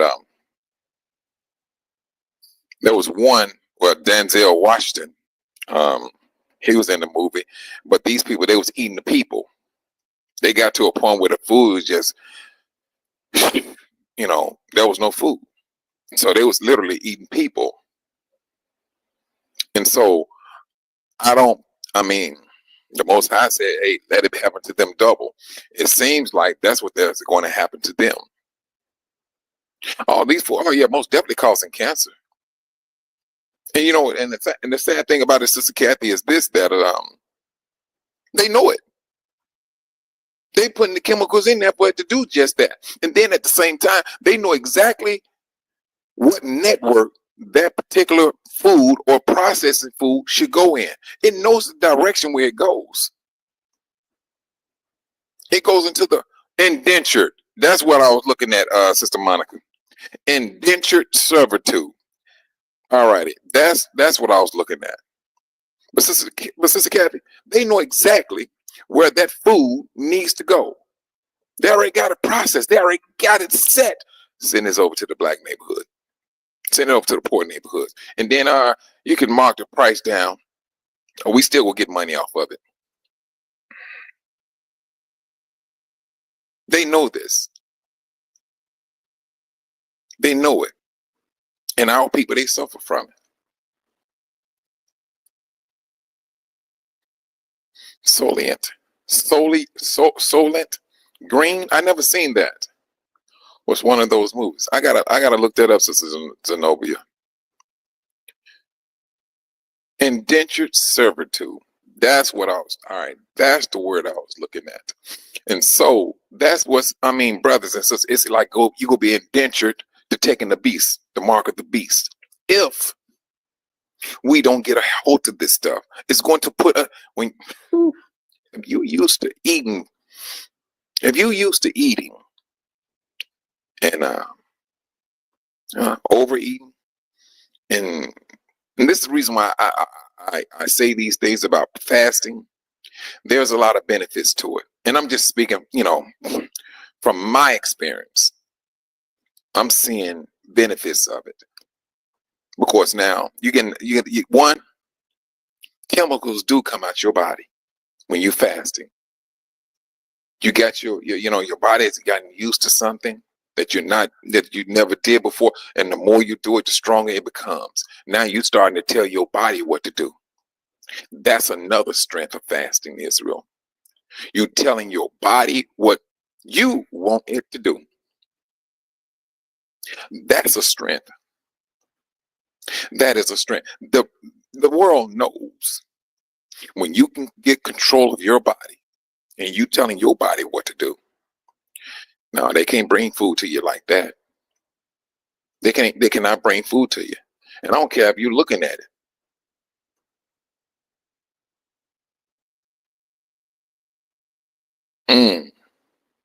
And so, I mean, these are the things that we can put ourselves in position for that in the event, Israel. And I hope that this is not the situation. I hope that we can come together and pull together, because truthfully, until this massive exodus take place, no, brothers and sisters, we're gonna have to figure out how we can move. We're gonna have to figure. Oh, it ain't the fact of figuring it out. Well, I'm gonna just say figuring it out.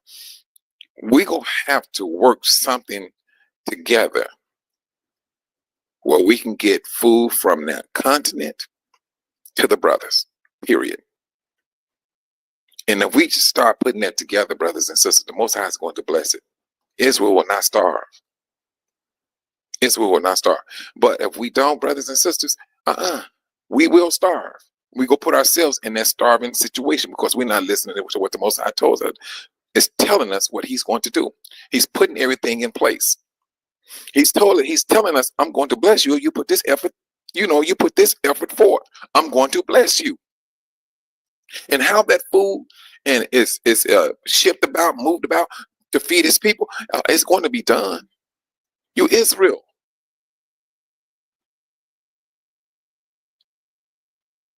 Yes, we should, Sister Zenobia. I was talking to Brother Galen yesterday. He was slapping me across the head. Mike, now Mike, you need to do this here. I mean, but let me tell you something. I'm the person. I'm that type of person. Mike, we need this hole over here dug. And we need this trench to go over here and to be done. That's me. Mike, we need this equipment installed. This way, and things that we need to communicate with this equipment. That's me. Galen, he is that brother that knows the lingo. He knows the language that needs to be put in place. This is the reason why he's a doctor. He's going to speak, he's going to walk in that manner. And I respect every last bit of it. No, Mike, you don't want to do that. You want to do it this way and so and so, so and so. You're going to have to respect brothers and sisters for their positions, brothers. If we're going to succeed, that's going to be a needed, it's going to be a must in order for us to grow.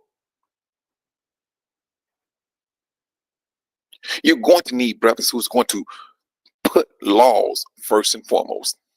And I ain't talking about Babylonian law. I'm talking about the laws that the Most High set out for us. Those laws are just as strong as they were with our forefathers coming out of Egypt. They still got strength. Yeah, brothers and sisters, hold on to those. No, we gonna be good. Because the world taught us that those laws was done away with. Brothers and sisters, we've seen the results of that. We've seen the results of teaching that the laws are done away with. Yeah, I'm still in the States, sister, but I'm still here. But I got quite a few companies that's supposed to go down and show them my house and show them my property and everything. So it's looking as if this property is about to be sold, and I'm trying to move on it real quick because I mean I know what's about to happen, and I want to be on the move just as quick. I'm not trying to sit up here and pacify myself. I'm not trying to be around here lollygagging each and every day. I'm getting calls. Hey, we see you. You got this here. I'm like, yes, I haven't. Talked to these different people and things of that nature. And as well as Sister Waters. Matter of fact, Sister Waters, no, she's coming up with other. My thing is, I'm putting it out there before the world, and whoever comes say, hey, I buy it. Boom, there you go. Move on about our business. Start getting things in place because my spirit is telling me we got to move. We got to move. I'm a firm believer, stand in my place, stand in my lane. I'm a firm believer of that.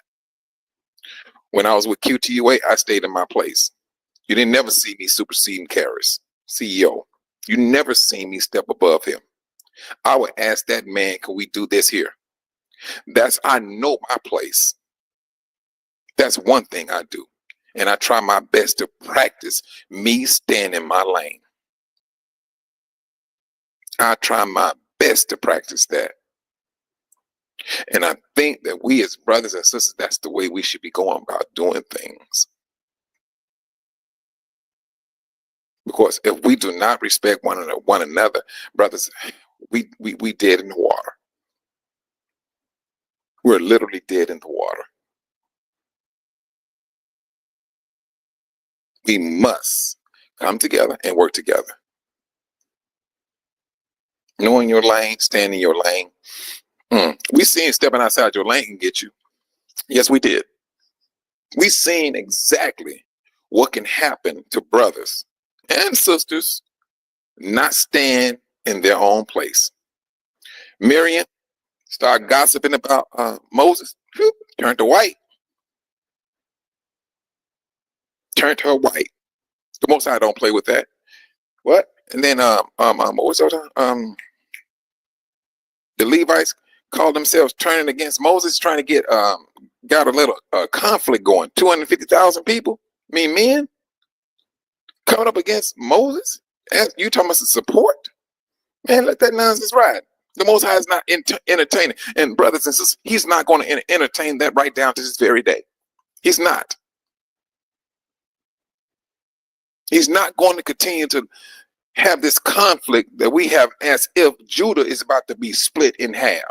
You got a contentious part of Judah, and you got another part of Judah who's trying to work themselves together as a nation.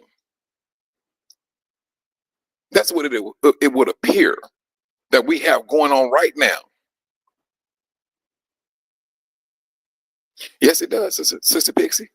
It does. I'm serious. The Most High is not playing with that. He's waking us up, Israel, and he's telling us what we need to do. I don't care if it's a small group or a big group.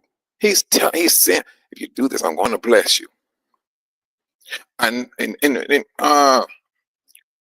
don't think it should take us that much for us to believe the Most High, Israel. All we have to do is look at some of our forefathers and the things they invented. The things they invented. Let's just do it this way. The brother, there was a brother. He started hockey. But if you look at hockey now, you would think it was a white man's game. No, a black man started that. A black man started that sport. But it's like white dominated. They don't want to tell you that man that started hockey. They leave that alone. They just go with the here and now. And that's minor, Israel. That's minor. Go into the technology. You will find out there's a lot of us there. The medical field. You got brothers who, was it Vivian Thomas? Something the Lord made. That's the name of the movie. Never went to school, but he ended up being a heart surgeon. Never went to school, but he got inducted as a heart surgeon. A brother.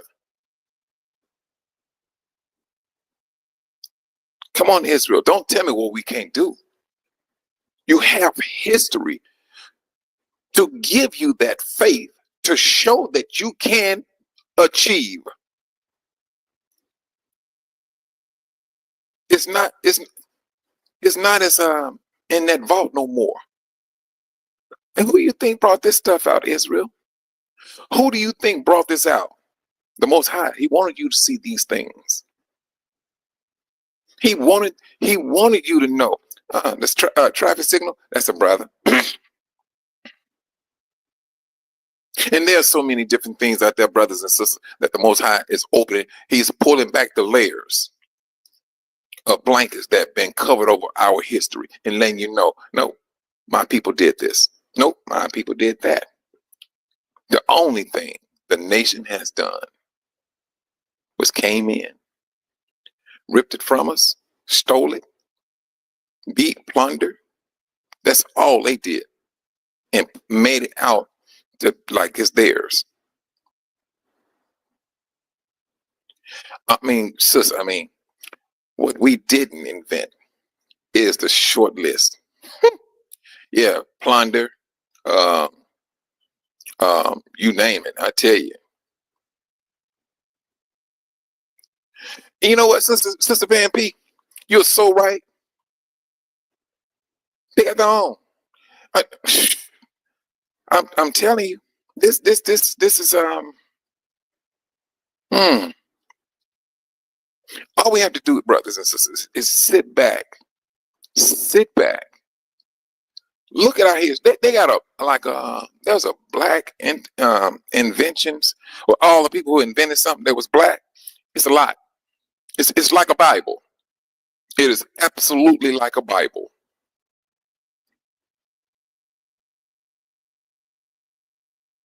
And now the world is going to play this game of who will starve. When I was on this show yesterday with Solo Soul, the Jamaican brother, and he was saying this: we gonna have to work together. And they have a farm and all that stuff in Tanzania. I went close to them when I went with what's this? Sister Bantu Lisa. I rode out there with her and some other brothers and sisters, and we went out there to see her land. We rode out there and everything, and it's open land and all that stuff.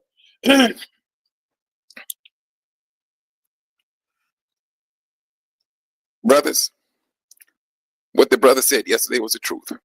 And I know there's some contention that's going on. And I'm not even trying to concentrate on it. I'm not even going, no. But the more important thing is we gonna have to work together. Sister Shalom, brother AJ. Sister Sister Kathy, day before yesterday, she made a comment that we will eventually go have to start bartering with one another. It seems like, brothers, we're right there at the threshold of that. That's what it seems. Now, when your pockets start to be affected because the food prices is went up and gas prices is going up, brother, that's a recipe for danger. And for those who don't have, let me see. Now, for those who go start who are start going to bed with a hungry stomach, that's not going to be a good look, Israel. People are not going to be breaking in your house just to be looking for your fine jewelry and things. They're going to be looking for food. That's what they're going to be looking for. And if you're walking around looking all healthy and everything, and the world is deprived of food, trust and believe, you could be looking like a fat Cadillac on dubs, well, on 24s. That's what you could be looking like. They're going to start following you. They're going to follow you all the way home. No, he eating good. He eating good. Yeah. He kind of plump. He eating on something. Yeah. You going to be looking like that Escalade on 24s, and they go scope you out. It's going to be about that food, Israel. That's what it's going to be about. And it's getting to that point. And I'd rather for us to use common sense, use what the Most High has put out there for us. For food, I'm telling you, that's what's going to happen. That's what's going to happen. Oh, don't let it be no grocery store. I would not be surprised if the grocery stores shut down before this stuff hit the fan. If I would not be surprised they have a truck there to take all of that stuff out of the stores overnight. They did it in the neighborhoods on the west side of Chicago. It was I think it was a Spanish-owned store. It was like right on Laramie and Central Avenue, store on the corner. And I was used to the store being there. One day I just pulled up and and it was closed. The people in the neighborhood, and it made the news. It was like, it was full yesterday. The store was literally full. It was packed. Overnight, they had all that stuff out and it was gone. And it made the news. And, people in the neighborhood, which was black people, they was complaining. Why would they just shut this thing down? It's where the same thing is going to happen on a much larger scale. You think you're living on the west side of Chicago, or any other neighborhood for that matter, and you got to drive to a white suburb to get some food? Trust and believe. You want to talk about racial profiling? You ain't seen nothing yet. You haven't seen anything yet. That's gonna be that. That's gonna be that time of you can't come over here. You better go find some of your own neighborhood. That's getting down to the nitty gritty. That's what's going to happen, Israel. The Most High, right now,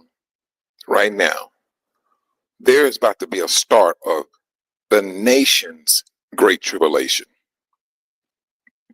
That's the nation now. We started our tribulations in 70 CE. Jacob's trouble. Now, I could be wrong, but I will say this, that the end of our 400-year track, I will believe that was the end of our tribulation. We still have, some things that's going on, but on a grander scale, because the Most High is waking us up. Robbers have been stealing food from the refrigerator. They bring it here. Oh, yes. I mean, let that tribulation kick in a lot deeper. Let it kick in a lot deeper. Now, what's that guy's name that owned near about half of the United States farmland? Yeah, he knows exactly what he's doing, brothers and sisters. He tried to get into Africa. He tried to get into Africa. Why is it brothers and sisters, there is a war that's happening right as we speak, but people don't talk about it too much, and that's food.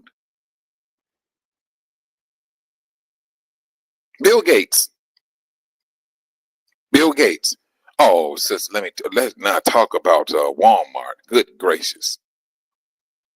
Walmart would come into I remember Walmart moved into this little country town in Arkansas, and they had nothing but mom and pop stores, and everybody was happy. Everything was copacetic. Everything was cool. Walmart moved down there. Everybody went to Walmart to go do their shopping. All the mom and pop stores went out of business. Let me show you something about a terrible pimp game. And then, after so many years, Walmart popped up and shut the store down and moved. Only thing that's left there is the building. Now, this was like a Gentile town. They got on the news and they said how Walmart did that. Oh, I like, man, me myself, I like, welcome to my world. Welcome. But they came in and you want to talk about putting a town into destitute or putting them into a tribulation? Walmart did it. It did it. Went in there and shut it down. Because all the mom and pop stores could not compete with what Walmart was doing with the prices.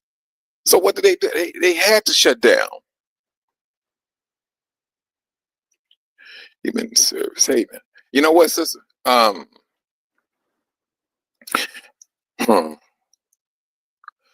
If I was you, Linda, Sister Linda, I would start putting those things into some bottles or some dirt and things of that nature. Instead, let them, especially when it comes to the avocado, because that thing turns into a tree.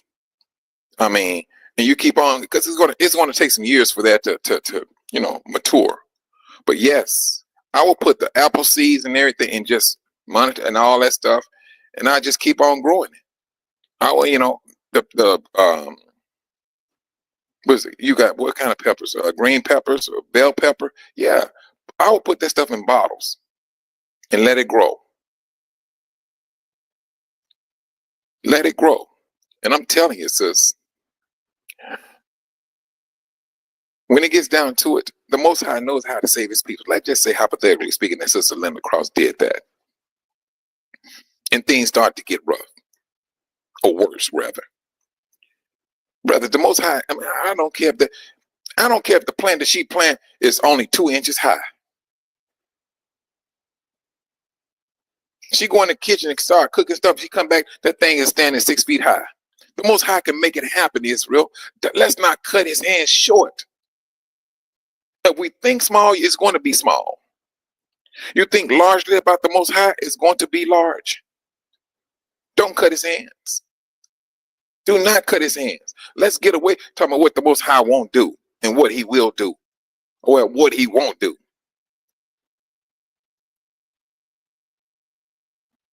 Lemon trees, the same thing. Grow them. Put them in some dirt, fertilize it. It's going to happen. We just have to put forth that effort, Israel. That's all the Most High is asking us to do. That's it. Getting used to fasting and putting ourselves in a position and things, because when I was living in Chicago, it bothered my conscience. Then when I get through the bell peppers and all that stuff, I would take them and wrap them up. I take some aluminum foil and I would take the, the seeds, and I just leave them in some aluminum foil, and I just put it back in the cabinet. Cause I felt that, I didn't want to throw it away, because I mean, it had me feeling a different way, put it that way. Anyway, it came to any type of seed. And so I was just, collecting seeds. And now here the world is talking about this here. It's a silent war, and they're keeping everybody on the in the dark about this war. The war for food. That's what this is about. Bill Gates ain't worried about planting nothing in no ground. No. He want to play God.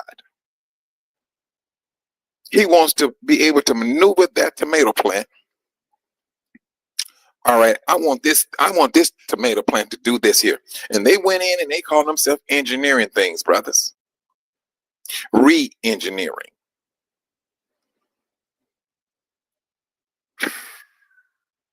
Brothers, they not hiding this stuff from us. They letting you know what they putting in this stuff. They know what they're cloning things. It's a war on humanity. That's what it is. Absolutely. And we're going to have to. This is where the Most High was telling us, you are a set apart people. We think life, Sister Zenobia, we think life. They think about conquering and domineering. They think about killing. Why is it that we think life? We don't look, oh, well, you got this type of disease. Well, I can give you this medicine here. You got to take it for the rest of your life. But when it comes to us, here you go. You take this here. You may have to take it for a couple of days. You'll be good. We think life is real. They think about making money off of people. Shalom, Sister Yvonne. That's what they think. They thinking how they can get that last drop of dollar out of you with your sickness. Like I was telling you, brothers and sisters, about the HIV medicine that's compared to here and the one in Africa. They have like 5 different ingredients in their medicine in Africa. 5. One of those medicine is psychotic. It's brothers. If you think I'm joking, you remember back in the days when the commercial used to come on and said they gave you the warning sign. I mean, not the warning sign, the cautionary signs of the effects of some medicine. And some medicine said it causes suicidal tendencies. Suicidal tendencies. That's what's in that medicine in Africa.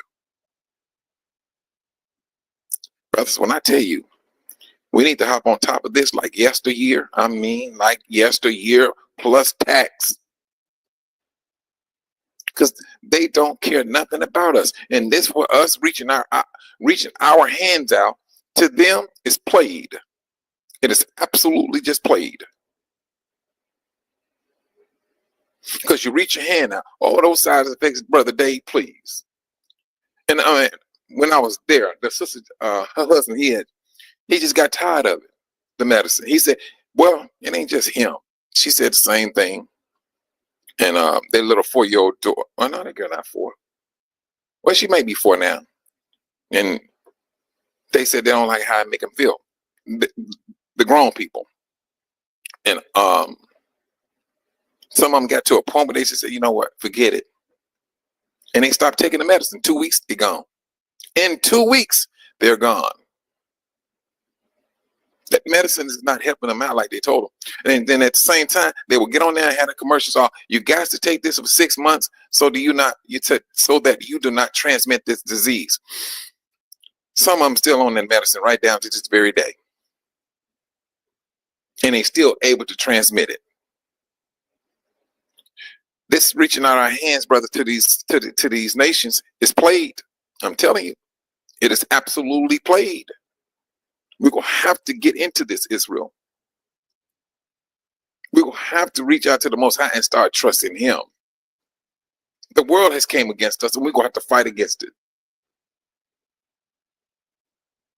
We're gonna have to just fight against it, period, off the top. I know of a sister in the States here. No, they found a cure for it, just like Dr. Sebi did. When I was talking to the doctor, he was like, and it was like, well, I mean, why they won't send the medicine? Honey, they don't want to send that medicine that's going to cure them. There in Africa, what? It will literally defeat their purpose.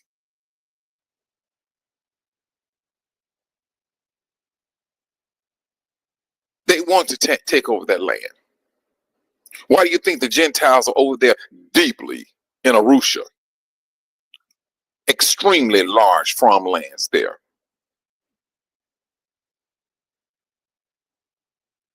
Brothers, I tell you, we are. Mm,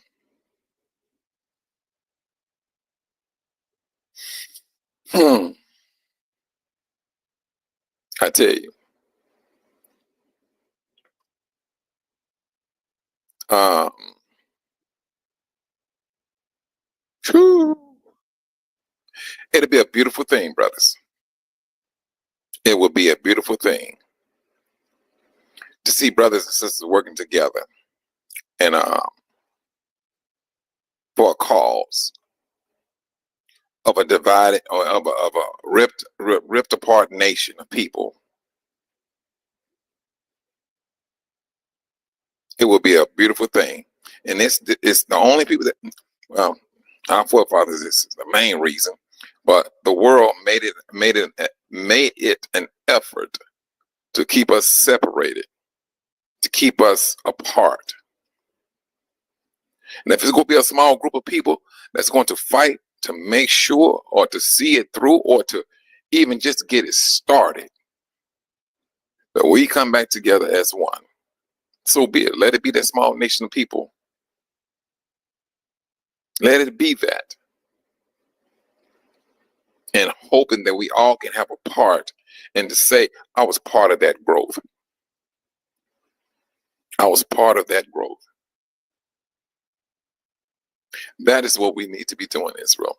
It's getting down. It's down to the nitty gritty. It's down to it. Because if we don't, we're going to continue to have our hands stuck out saying, can I get this medicine? Can I get this food?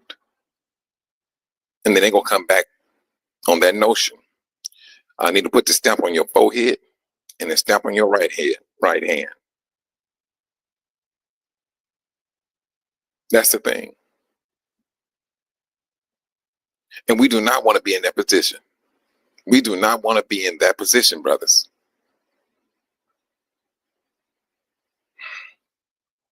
But let me shut up. I know I went on this because I'm seeing the seriousness to this thing.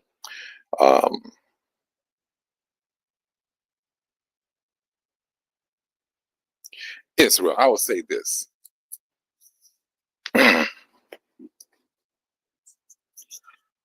We know what we're about to walk into. I mean, there are tough times right now, but they're about to get a whole lot tougher. Let us start looking into fasting a whole lot more, and let us go ahead and put ourselves in a position to strengthen ourselves with fasting. Let us start to control our bodies. The stronger that you do that, the more that you do that, you control your flesh. They will never be able to control you.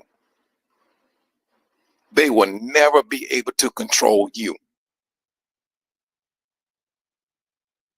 Control yourself first and foremost to protect yourself for what they're going to do. They're going to do it. Yes, more fasting and prayer. I tell you, when you fast, you get clarity. You do. You get clarity. And on with that clarity, and let us start looking at, hey, how can I help my brothers and sisters to help myself, my family, and help brothers globally? Because you never know how this may not work out, how it may work out. When the things start to hit the fan, brothers and sisters, they could be too busy. They could be too busy to be worrying about what's coming in and what's going out. You never know how the Most High will work that. That may be that time where we can have stuff shipped from Africa back to the States or wherever it needs to go to make sure that our brothers are getting fed. And at the same time, when you can have a measure of peace, all right, I got these from Hebrews. I ain't got to worry about they got my food laced with some with pork flavoring.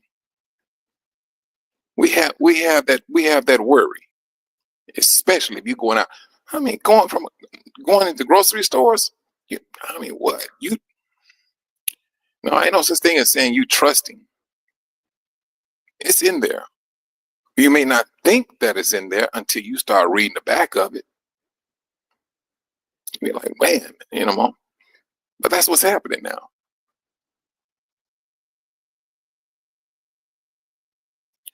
I believe that too, sis. And it's just not that either. There's other stuff they do showing. I wish I had the clip. I gotta learn. I gotta start doing this from my laptop because I can pull up the videos. But no, they were showing chickens. This some disease that these chickens have been getting. They was all dead. All dead.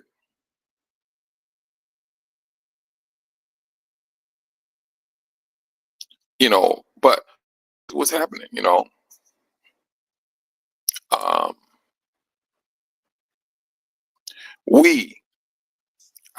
We're brother when it's all over said and done. These are the things that we should be doing. Should be doing. You may individually taking care of your family, but trust and believe, it's going to come to a time when you won't be able to take care of your family. You may be doing it right now. In the long run, no. No, you won't. You'll be out there searching just like everybody else because eventually it's going to run out. It's going to run out. And it's going to be about survival then. It's going to be about survival. But if we don't start putting ourselves into that position, where we know what brothers to get into contact with, if we got to the point where we're able to ship some food from one continent to the other, and you have that network lined up, and brothers and sisters know exactly where they need to go to get fed. Don't think that that stuff is not on the horizon. It is. It is absolutely on the horizon. The world is pushing this stuff out for people to overeat. And they're doing it. They're doing it for a legitimate reason. That is to be able to control the masses of people by means of food. Whether it's genetically made, they don't care. If they got to put some chemicals in it and some, what do you call those things? Little tiny chips or computerized stuff or whatever, they don't care. As long as they can keep you in order. They don't care what they got to put in. If they got a particular food and the chemical hit this particular side of the brain, it makes them do this here. They go do it. They're going to do it. Brothers, I just told you about the chemical they got in this AIDS medicine that's affecting the brothers and sisters over there. They will literally stop taking the medicine because they'd rather go ahead and die. But they only have two ingredients in the AIDS medicine here, when you got 5 in Africa.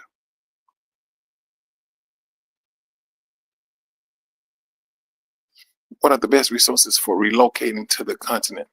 I know that there are,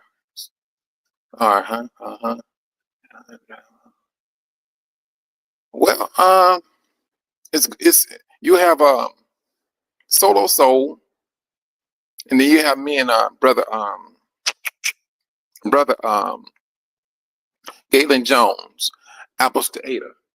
So we're working together as one. And so I had to come back here, like I said, to get some other things, get some property sold, and then go back. And right now there is a brother working on behalf of Rooted in Hebrew, and he's registering my business there, and then at the same time getting the import export license for agriculture to be able to sell it locally or internationally. And so that's what we're setting up. And so there were some things we talked about that we should have and things of that nature. And so that's the whole purpose of me coming back, just to buy some of the machinery. Because truthfully, brother, I don't want to hold on to the US dollar like that. Machinery, along with, to buy land there, you have to have a business. You can buy the land up under the business. So it's the business that owns that land. And so, and at the same time, doing that and having the land. No, I'm not in association with QTUA any longer. No, I'm not in association with that. No. Whatever they got going on, I had the slightest idea. Last I've heard of, now they're not in Tanzania no more. They're not doing anything in Tanzania. I'm the only one that's doing something in Tanzania. Me and brother Galen Jones. And so that's the thing you have to look at now. It's what brothers and sisters want to do, and I'm going to continue to stay in contact with Arthur, what they got going on, as well as the Jamaican family and things of that nature. I mean, they have a farm there and everything, and we just have to start maneuvering things, because truthfully, eventually,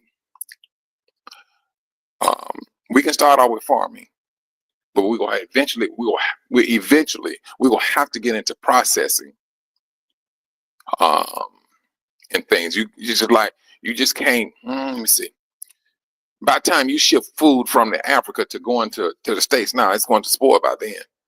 So you will have to have a measure of, except for dried food. When it comes to other things, you have to have a process where the shelf life is a little bit longer. So we will have to get into that. So, I mean, there's going to be steps that we will have to take. You will be forced to take these steps in order, to keep moving.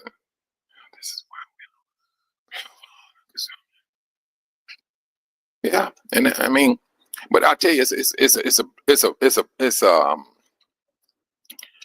a blessing, sister, to have other brothers and sisters that, like the brothers and sisters in Tanzania, the Jamaicans, to see that they're growing their food, they doing this and they doing that. Now if you're there and you in their community, you know exactly where you can go and purchase your food from and things of that nature, your animals, and things. That's like a weight off of your shoulders. Because right now, don't get me wrong, yeah, we still up under grace. We are. But it's going to get to a point where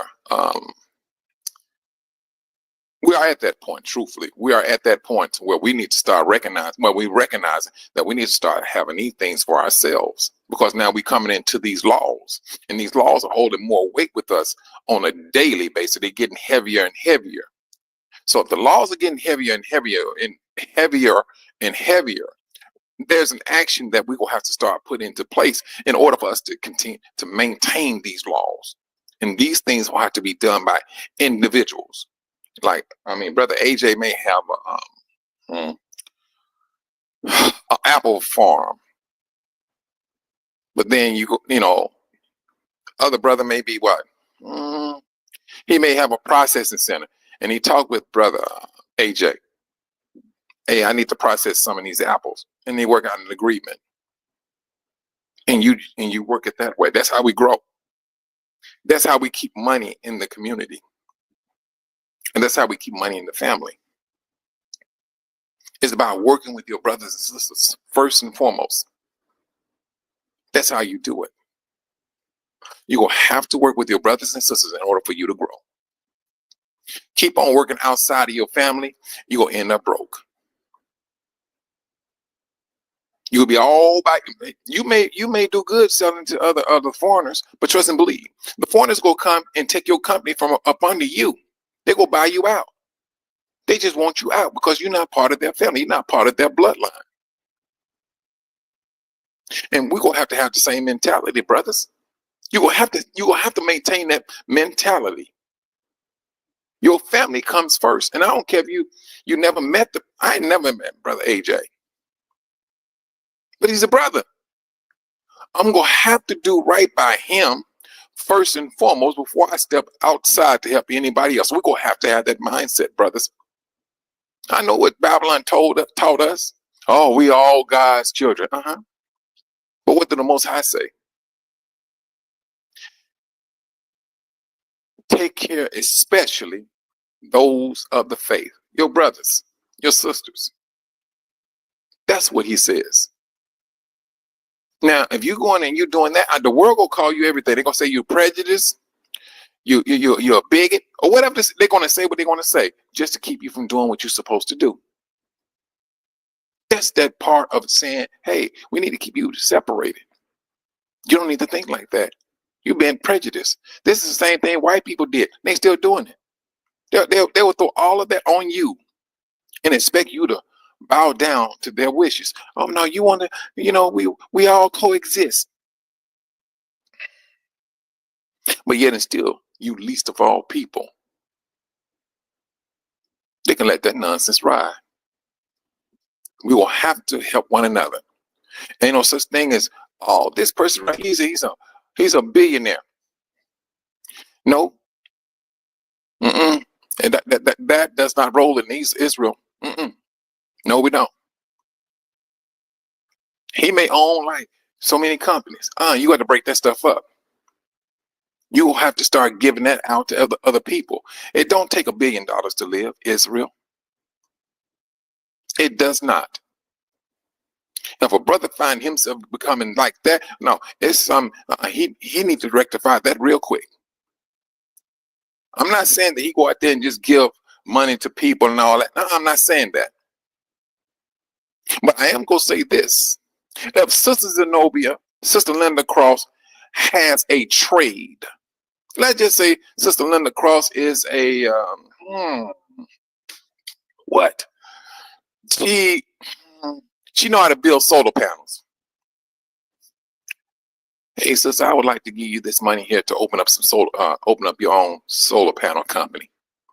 Bam. That's how that's done. Sister Zenobia, she does, she makes sofas. Sister, I want to give you this here so you can open up a furniture making company. That's how you do that, Israel. Because ain't no billionaire go stand over y'all's people. Y'all will cut you down if you don't help your brothers and sisters out. He will literally cut you down if you think you're going to climb above your brothers and sisters. That's that mindset we got to have. That's not the mindset that Babylon has. Babylon be like, oh no, I'm growing. You got to go get yours. That's not the case with Israel. If one eat, we all eat. That's the mentality that we should be having. If we don't have that mentality, you're not going to make it in. You're not going to make it in.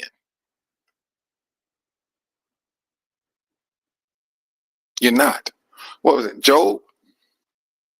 Job had the main thing that stood out with Job was his integrity. And this is what brothers and sisters will have to have. If you think you're going to be used by the Most High, you're going to have to maintain that integrity. You will have to maintain that with the very utmost of reverence towards the Most High. You're going to have it. Walking there thinking you're going to be a big daddy or whatever. You might hang that one up. You can grow. You can grow in things of that nature, but trust and believe.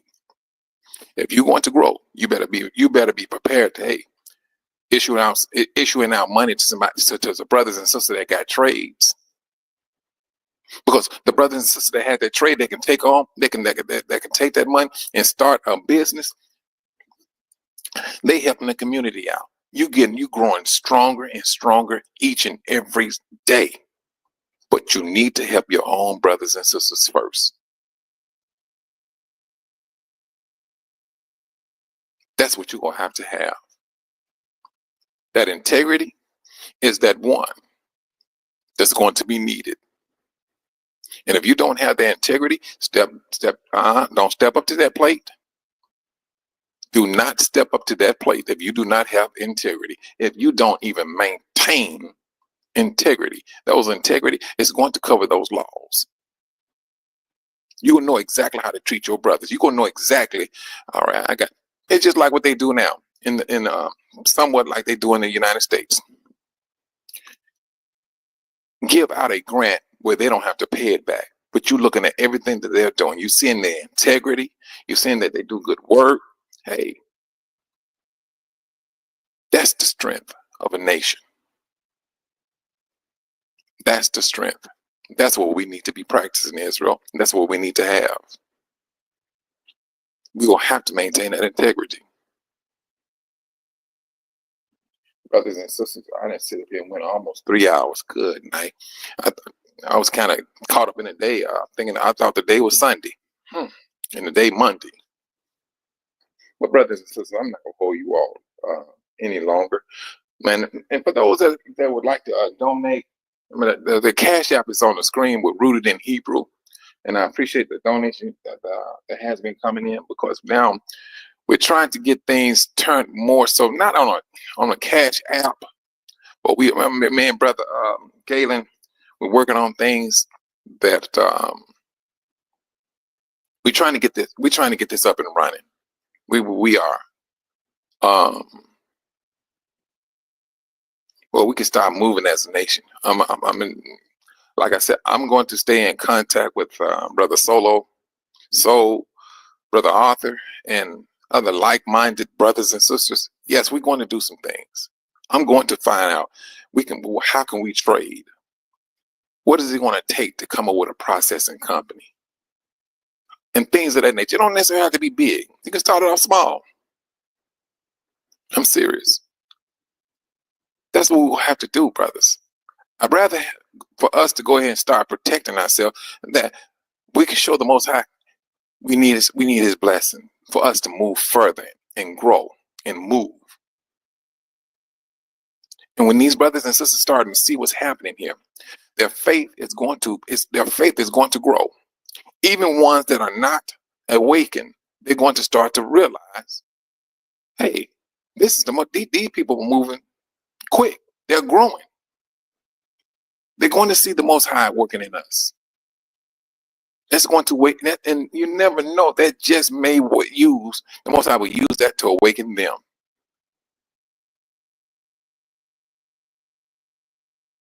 That's what it is.